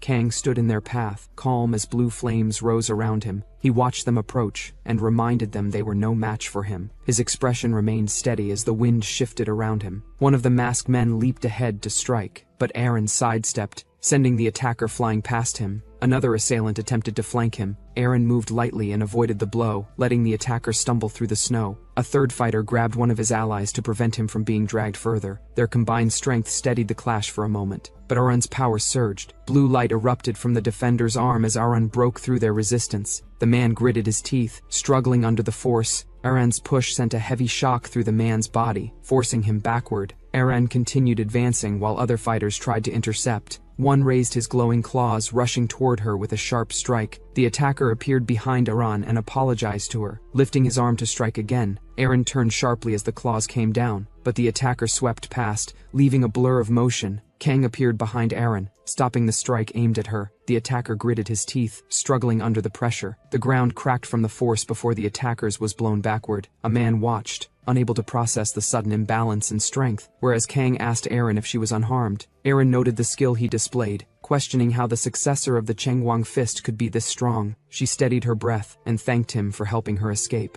Kang replied she would have managed even without him. Eren paused, unsure. Kang explained that without him, she might have ended up killing the Northern Sea 11. For a warrior, he said, it could be unavoidable, but someone destined to become the palace lord shouldn't kill her own people. Eren accepted his reasoning, and Kang asked what they should do next as they couldn't keep running forever. Eren told him to follow her, saying there was someone they needed to meet. Kang noted she already had a plan. Eren approached the snow-covered cabin, pushing the creaking door open as cold air spilled inside. She stepped in with Kang following close behind, both halting when they saw the ruined interior. Their eyes adjusted to the dimness, Eren narrowing hers, Kang's gaze sharpening in response. A voice came apologizing for arriving late. A man slipped behind her, his presence quiet but deliberate. She sensed him a moment before he placed a hand on her shoulder. Eren asked if he had brought the item. He chuckled, answering that of course he had brought his part as well. A group of hooded figures appeared ahead. Kang watched silently and muttered that the identity of the man. He was a mourner among them. A box opened, revealing the green pills inside. Eren examined them closely, calmly confirming they were the true pills of vitality. The man laughed off her doubt, boasting about his wealth and reputation, insisting he wouldn't trade fakes. Eren's lips curved as she asked whether he expected her to lose. The question halted his grin. Kang watched them, demanding to know the nature of their deal, but Eren stayed silent, whereas at the same time near Ice Lord Palace, a man shouted to seize the allies of Taeyong. Snow exploded under rushing feet as armed figures charged, their shadows cutting across the icy ground. The group broke into motion, their silhouettes slicing through the storm as one attacker after another fell. Chains snapped, strikes blurred, and bodies hit the snow. The remaining officers gathered. One reported they were the last left. Their leader asked where Officer Taeyong had gone, confusion tightening his brow. He questions why the Ice Palace is chasing them. Dark-cloaked figures approach through the storm. An officer turns slightly, offering no answer. The enemy leader, or say elder of the Ice Lord Palace, calls the Alliance rats and declares there is nowhere left to run. The group stands ready while he advances. A baldy officer hums in thought before the enemy lunges with a shout. Ice erupts upward in a sharp blast, headed toward the group. The group observes the frozen attack as the enemy commander recoils. But then Sogun steps forward, brushing off the attack. He mutters about the cold. The scene shifts to a distant place. Kang considers the message he overheard, that the Golden King wants Aran defeated.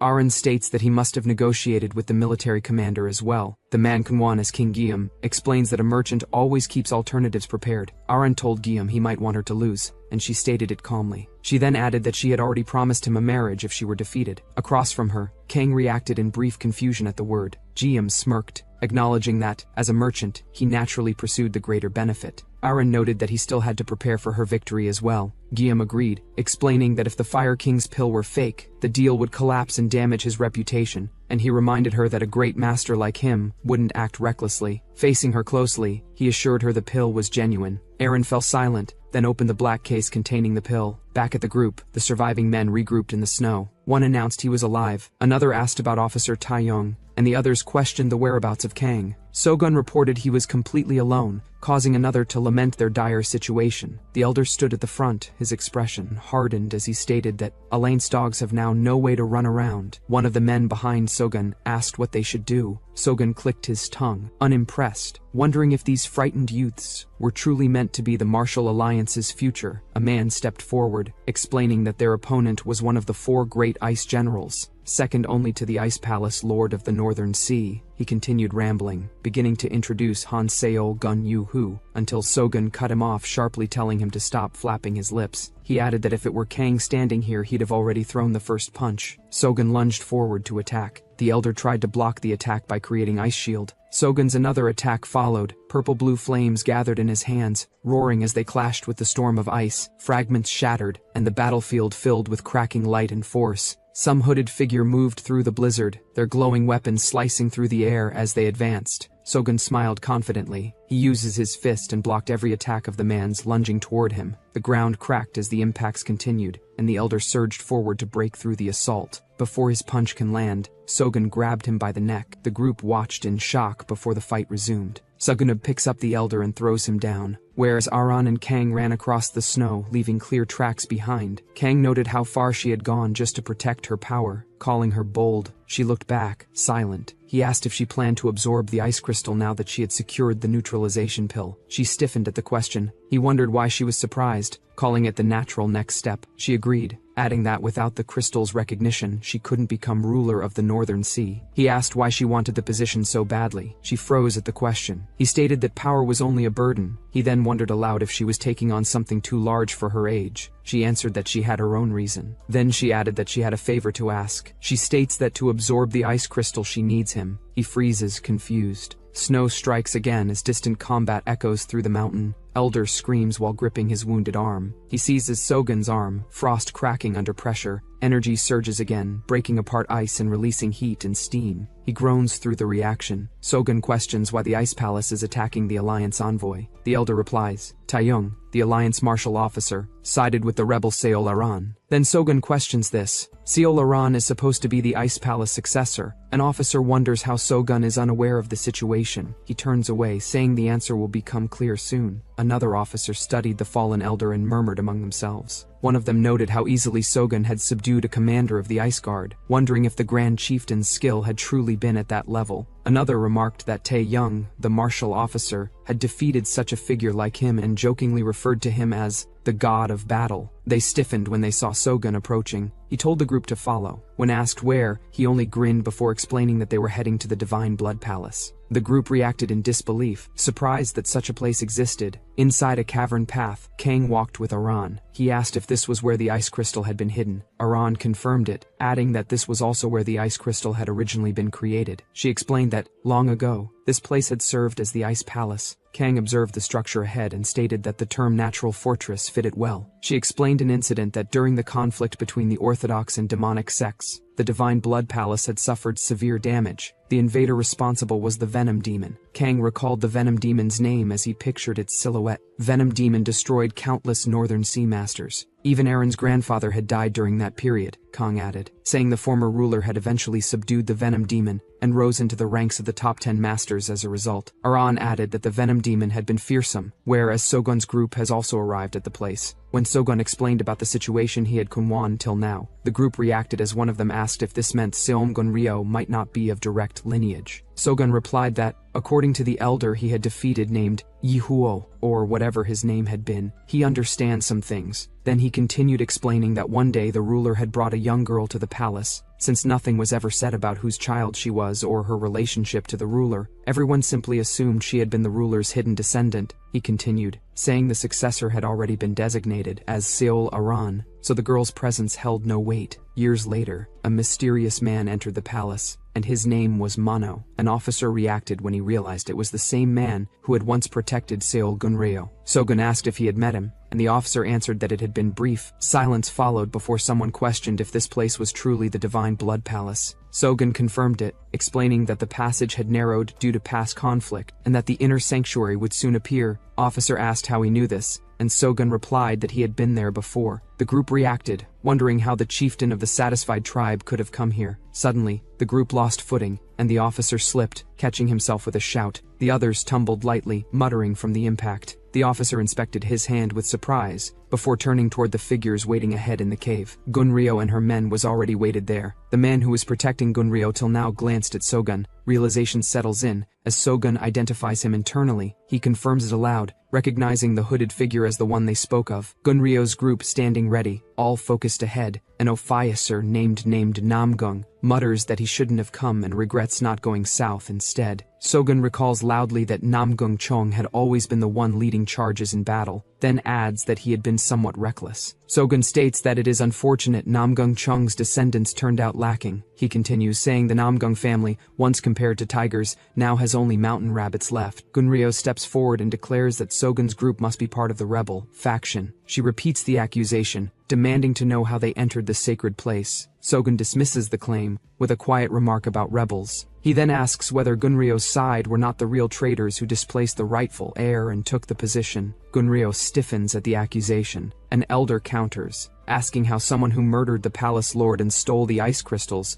could be considered the rightful successor. Sogun answers calmly, asking why Aran would kill the palace lord when she had already been chosen to inherit the position. He adds that Gunryo was the one with a motive. Sogun explains that Gunryo needed the palace lord dead, so she could frame Aran and claim the seat herself. His expression sharpens as he insists his reasoning makes more sense. Gunryo erupts, calling him a lowly barbarian. Sogun repeats the word with amusement, laughing as he says her role as palace lord has blinded her. Gunryo's face reddens, as Sogun declares that seeing someone who should still be clinging to mama's milk parading around drunk on power is revolting. Her hand trembles when she hears it. The officer, startled at how brutal the words of exchange has become. Sogun mocks her pillow's soft clenched fist and asks if she truly believes she can do anything with her strength. He tells her that in the end, she can accomplish nothing on her own, and that she is just a fledgling chick. A deep voice cuts through the air, telling Sogun that it is enough. The man steps forward, stopping the rising tension. Sogun's eyes narrow in surprise. Namgung and the others freeze, unsure of what they heard. They whisper among themselves, confused at how such a sound came from a human throat. Sogun asked, "Who the hell is this guy?" and demanded him to speak clearly. The man's voice deepens, anger spilling through the words as he condemns the insult toward the palace lord. He vows not to forgive it. Sogun only laughs at the supposed loyalty, claiming the figure has chosen the wrong master and will be used and discarded. He mocked him that the master he speaks of would treat the figure like a dog. Hearing this, the man named Mano lunged forward, power tearing through the air. Rock and ice explode outward as Sogun hurled back. Mano strikes again. From the impact of the attack, Sogun's body is thrown into the sky. Energy cracks down with violent force as Sogun plummets, crashing into the ice below in a burst of blue light. As dust settled, Sogun's men rushed to steady him, asking if he was all right. In front of them, Mano's energy erupted once more. The baldy officer stepped forward to attack, blades drawn. Sogun stopped his men, calling them little punks, telling them this fight was beyond what they could handle. He pointed at the man, calling it a monster they weren't prepared for. Namgung watched him, recalling how confidently he had spoken earlier about spirit or whatever. Sogun whispered something in one of his men's ear. Hearing this, the officer became quite shocked. Sogun pushed his men away, shouting for them to run while they still had the chance.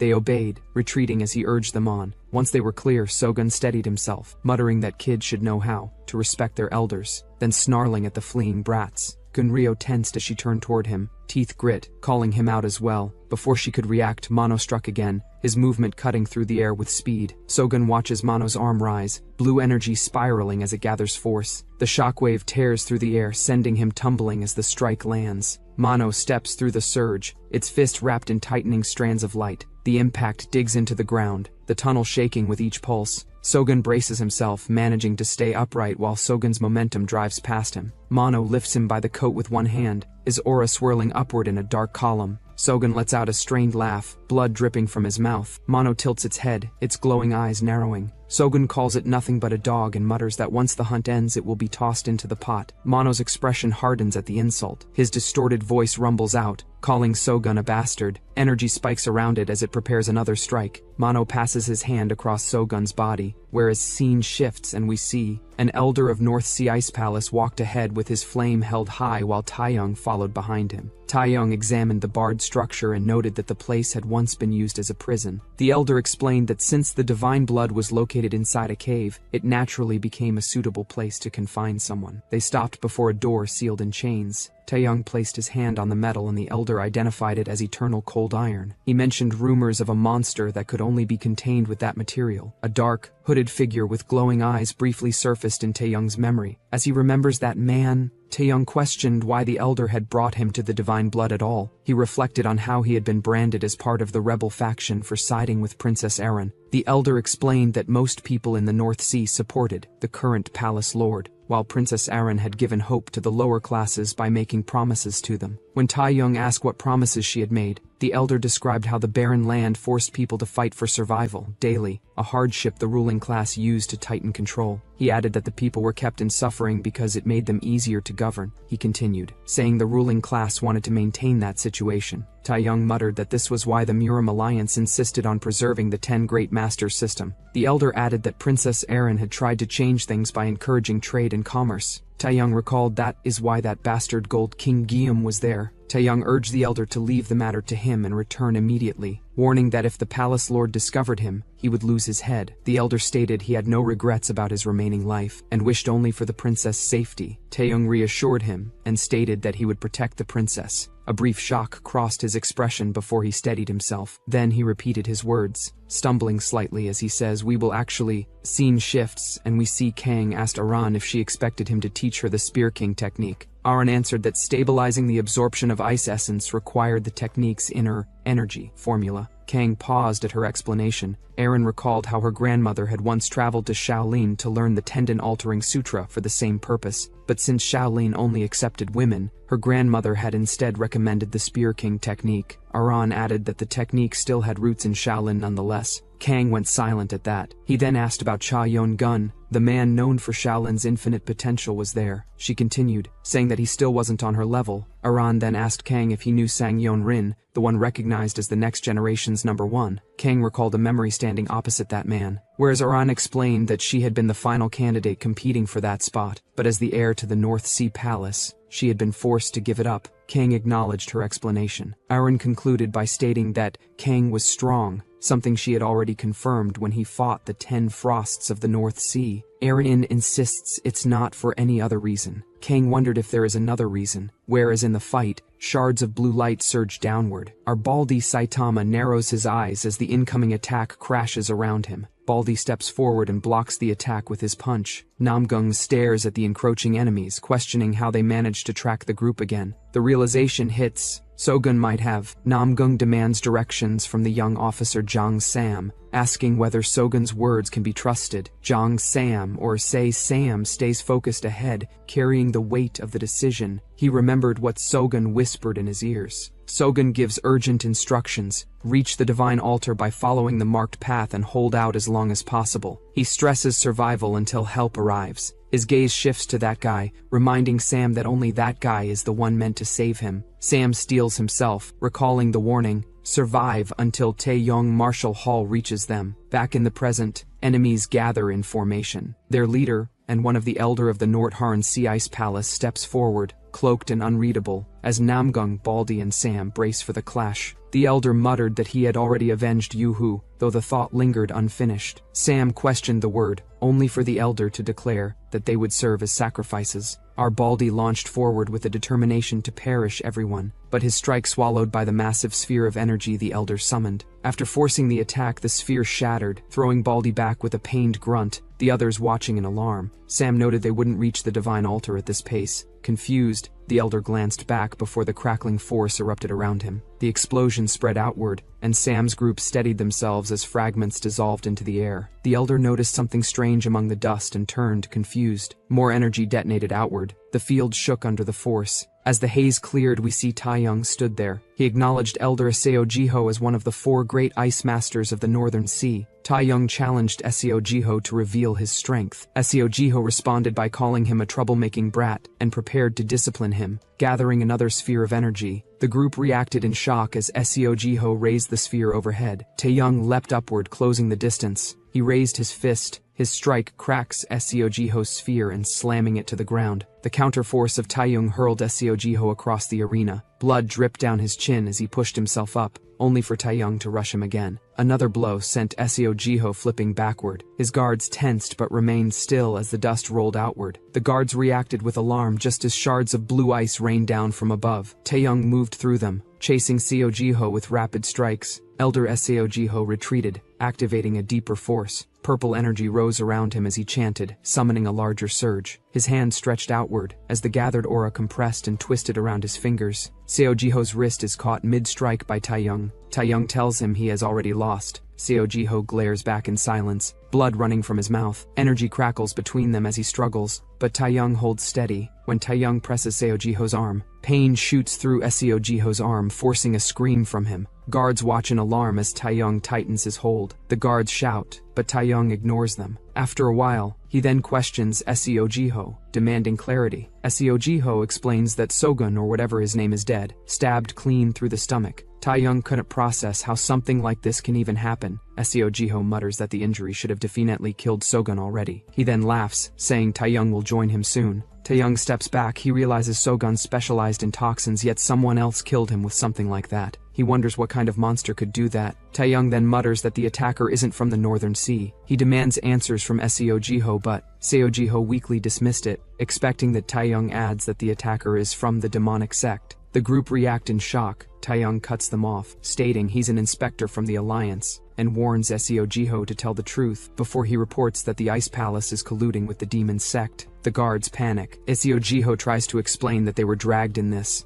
Taeyong repeats the words, puzzled, whereas at the same time a guard bursts in reporting to Gunryo that Mana Crystal is rampaging again. Hearing this, Mano became totally uncontrollable. He grabs the reporting guard with one hand. An older man tried to stop him by stating that they were on his side. Mano grabbed the old man by his throat and crushes it. He roars, then turns back. Gunryo steps forward as guards warned her that it is dangerous. Gunryo places her hand on Mano. Mano turns and tried to attack her, but he stops in the middle when realization struck him. Gunryo tries to calm down Mano. When Mano saw her clearly, then he says, "I am sorry. I am so sorry, my daughter." Whereas we see Sogun suddenly regain his consciousness. He burst upward, coughing violently as he emerged from the smoke. He struggled to breathe, wiping the blood from his mouth. He muttered that he thought he was going to die. He acknowledged the attack had been powerful, but said poison alone could not kill him. He explained he had surpassed immunity long ago. He pushed himself upright, explaining that his body now turned poison into medicine. His expression sharpened as he declared he finally understood who the creature was. He looked up to the sky, noting the lingering sting. Unchanged after all this time, the ground trembled. The others waited tensely. Taeyong questioned the chaos, recalling how both orthodox and unorthodox factions once rushed after the Hyoma oil. Namgung asked the martial officer what to do next. He answered that they needed to hurry to the divine altar and asked if they knew the way. Sam pointed vaguely, claiming the 5 Odokji indicated that direction. Taeyong told them to stay close and follow him. Leaping forward with force, he shot upward, energy exploding from his feet. The wall shattered. Stones flew. The onlookers froze, unable to speak. Smoke billowed from the crater as deep cracks spread outward. One of them finally exhaled, whispering in disbelief, while Kang and Aaron reached the chamber where an icy altar rose from the cavern floor, its pillars casting pale light across the walls. Kang studied the structure and asked if this was the divine altar. Aaron confirmed, adding that the time had finally come. She asks Jang to teach her the Spear King's inner cultivation formula. Kang agreed. A voice calls out to them and asks that this altar was where the first ice crystal had been created. Kang noticed that Jium has arrived with his masked follower. Aran questioned his presence, reminding him their contract gave him no reason to appear here. Jium answered that his deals extended beyond Aaron alone. When Aaron brought up the reputations of the 10 great masters, Jium countered that his own reputation came from his work as a merchant. Because of that, he considered any method that increased profit as fair. He signaled his subordinates, who stepped forward carrying containers. When opened, black liquid surged out, spreading across the floor like a living mass. More of the substance continued pouring until it swirled and pooled, drawing Aaron's attention. The black liquid spread across the ground, ignites instantly. Flames surge upward, consuming the dark water and surrounding the area. Kang watches in shock, realizing the black water has caught fire. Aaron raises her hands instinctively, bracing as energy and heat collide. The burning liquid erupts violently, splashing and spreading, yet moving with unnatural weight. The fire intensifies, lifting and swirling as if controlled. She is forced back mid-air, surrounded by flames. Kang clenches his jaw, recognizing that the substance fueling the fire is no ordinary oil. Jium continues, stating that he is different from those who merely practice martial arts. He recalls traveling across the world, witnessing firsthand how the times are changing. He claims that the future will be decided by inventions and technology, not tradition. While traveling, he even witnessed America's weapon. He declares that even martial arts refined over decades are meaningless before this inextinguishable flame. A hooded subordinate steps forward and presents a small black sphere. Jium releases it. He throws the object in fire, causing flames roar higher. Explosions ripple outward as the spheres scatter and detonate, tearing through the inferno. Jium grins amid the chaos, watching the destruction unfold. More spheres are released, bouncing once before detonating again, each blast stacking upon the last. Our bro finally realizes T is the protagonist. and uses his technique. A swirling tornado formed in the air, consuming every sphere in it. Jiam stared upward, his face twisting as the realization struck. This could not be real. Aaron stood calmly amid the chaos. She observed the aftermath without urgency. Kang remarked that it was interesting. New inventions. Jiam barked an order for the attackers to split into two and strike at the same time. The assassins moved in unison, closing from multiple angles. Kang stepped forward, his body blurring as he passed through the first line. One attacker was thrown aside, then another, their formations collapsing instantly. Jiam fell silent, watching as his plan failed without resistance. Kang advanced again. His movements cut through the remaining attackers, each strike landing cleanly. Bodies were driven back by the force of his blows, scattering across the ground. The final assailants were struck down in rapid succession, leaving the battlefield cleared. Gaim falls silent, his expression hardening as he watches. His confidence begins to crack. He raises the sphere into the air. The object hovers between them, heavy and controlled. Jiam throws the sphere downward and moves away from that, but Kang catches the sphere in midair using his feet. He wonders how Jiam can move with such footwork in that body, then concludes, this is expected from one of 10 grandmasters. Jiam questions who this guy must be. He never saw this guy before. Could it be possible, if he is some hidden master who regained his youth through rejuvenation techniques? Jiam wonders what he should do now, as 10 guard tigers are down now,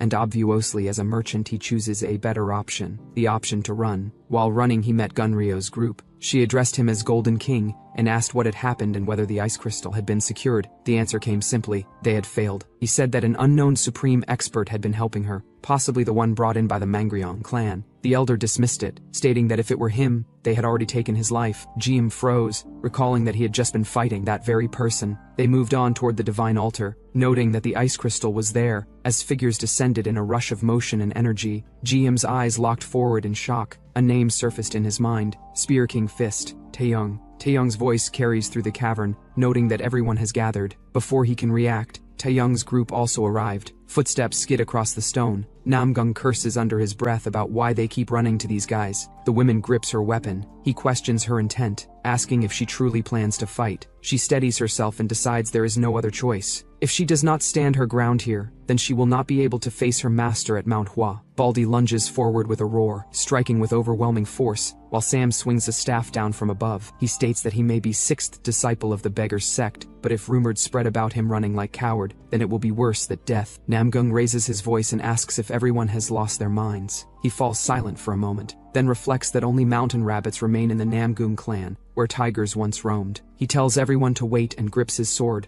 drawing it as he steps forward. Namgung charges, his blade cutting through opponents as he announces that the tiger of the Namgung clan has arrived. Bodies are thrown aside as he advances through the clash, whereas the real fight is about to start. Taeyong states that he heard an interesting story from Seo Jiho. He points out that the Ice Palace has brought in a demonic cult monster and accuses them of plotting to dominate the martial world. Declaring it treason against the Ming dynasty, he places them under arrest. Gunryo questions the charge of treason and asks what the Martial Alliance has done for Northern Ice all this time. She declares that as of today, Northern Ice is withdrawing from the Martial Alliance. She claims that they can no longer guarantee the safety of Taeyong Martial Hall. Taeyong answers that it was never guaranteed in the first place. Mano, the real maniac, dismisses the chattering and lunges toward Taeyong for attack. Taeyong realizes it too late, but this time he responds and blocks the attack. They both pressed harder. Mano kicks Taeyong, sending him flying back. Namgung and Sam reacts in shock. Mano moves ahead again, his eyes glowing red. But this time Taeyong attacked Mano, sending him back. Onlookers realize that the fight is becoming more destructive. GM tries to cover Gunryo, but the impact of the attack's shockwave caught him in mid-motion. He stumbled backward. Guards try to make him conscious but fails. Gunryo notes that all 4 ice generals have been lost. Taeyong turns his gaze forward,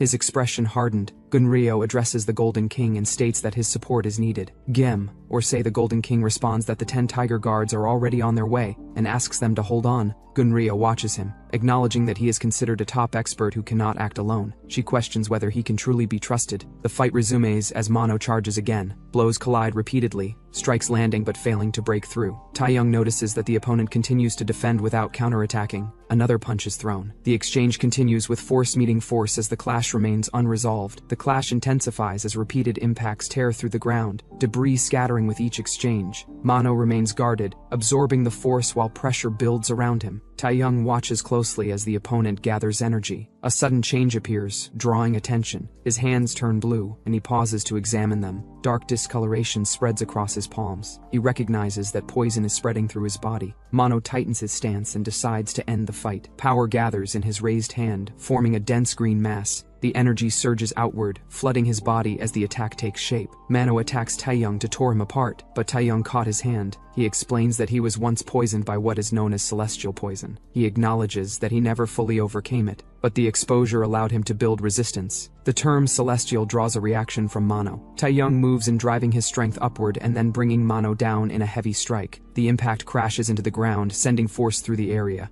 He continues his assault without pause, following with another downward blow. Suddenly, his expression shifts as something feels wrong. He looks down and notices a strange change spreading through his hand, darker energy mixing with the poison. Mano looms behind Taeyong, green fumes spreading as its grin widens. Taeyong senses danger and turns as Mano's clawed hand forms within the poison, stretching toward him. The poisoned arm descends. Taeyong reacts too late and raises his guard as the strike closes in. His eyes widen at the speed of the attack. Before the attack can land, another figure steps forward. The Lord of Five Poisons raises his hand, power gathering into his palm, and confirms that he is still alive. He reaches out and catches the incoming strike with his bare hand, stopping it mid-motion. Taeyong recognizes his arrival and notes that he came at the right moment. The Lord of Five Poisons. Sogun explains that someone left a shortcut open for him. A violent scream follows as Mano is hurled away, its body crashing into the ground and scattering debris. Taeyong looks toward the fallen figure and acknowledges that the opponent is no longer who he once was. Sogun admits that the enemy is too much for him to handle alone. Taeyong mentioned about spreading poison. Sogun steps forward and states that if Taeyong can endure 5 techniques, there may be a chance. Taeyong responds that he would be dead before 5 techniques are completed. Sogun answers that the outcome is uncertain and suggests that Taeyong's only disciple may be the deciding factor. Taeyong narrows his eyes and states that they will see. The ground trembles as energy surges again, and Mano rises with a roar, its body crackling as the fight continues. Gunryo looks ahead, her attention fixed on the battlefield as the disturbance grows stronger. The group also watched in shock. Mano steps forward,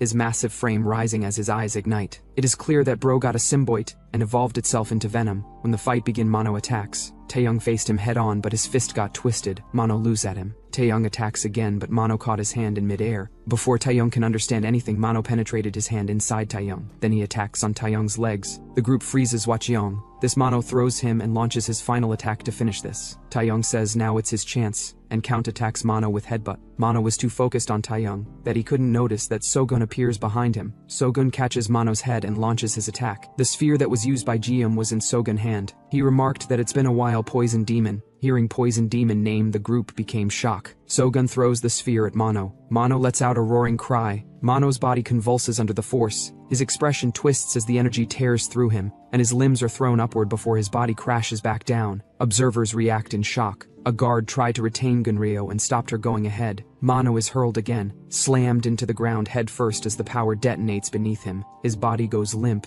embedded in the shattered surface. Jium acknowledges the impossible outcome, recognizing that a master of the demonic sect has been defeated and that the situation has reversed. Amid the confusion, he decides to withdraw and turns away to leave. He suddenly stops, sensing something off, and looks ahead. He noticed Kang. Kang approaches Taeyong and remarks that everything seems to be resolved, and Taeyong states that Kang arrived faster than expected. He asks about Seolaron's whereabouts. The answer follows that Seolaron is currently undergoing the process of accepting the ice. Taeyong points out that Seolaron should have been guarded, and questions why Kang came here instead. Kang replies that all threats have already been eliminated, and credits everyone present. The group falls silent at his words. Jium realizes that this means Seolaron is alone. He notes that the others do not know the sun pill was fake, and concludes that Seolaron is completely defenseless while absorbing the ice essence. He decides to act and declares Seolaron as his target. Taeyong reacts in confusion as Sam reports that the Golden King has disappeared. It is revealed that the Golden King went to the divine altar and must have realized that Seolaron was left alone. Alarm spreads as the situation becomes clear. Sam asks what should be done. Taeyong states directly that Seolaron is in danger. Kang rejects the idea, insisting it cannot be true. At that moment, a sudden impact echoes from the direction of the altar. The Golden King appears, injured and restrained, his body wrapped in ice as he struggles and lets out a strange sound. The Those watching from afar react as the impact spreads. Gunryo stiffens, recognizing the danger too late. Aran throws Jium and focused on Gunryo. They both face each other, whereas Mano rises again and lunges toward Aran. Some minutes ago, she realizes that the sun pill is not functioning, and Kang understands that it was never meant to work and Jium was never loyal. She states that without the sun pill, absorbing the ice crystal should be impossible.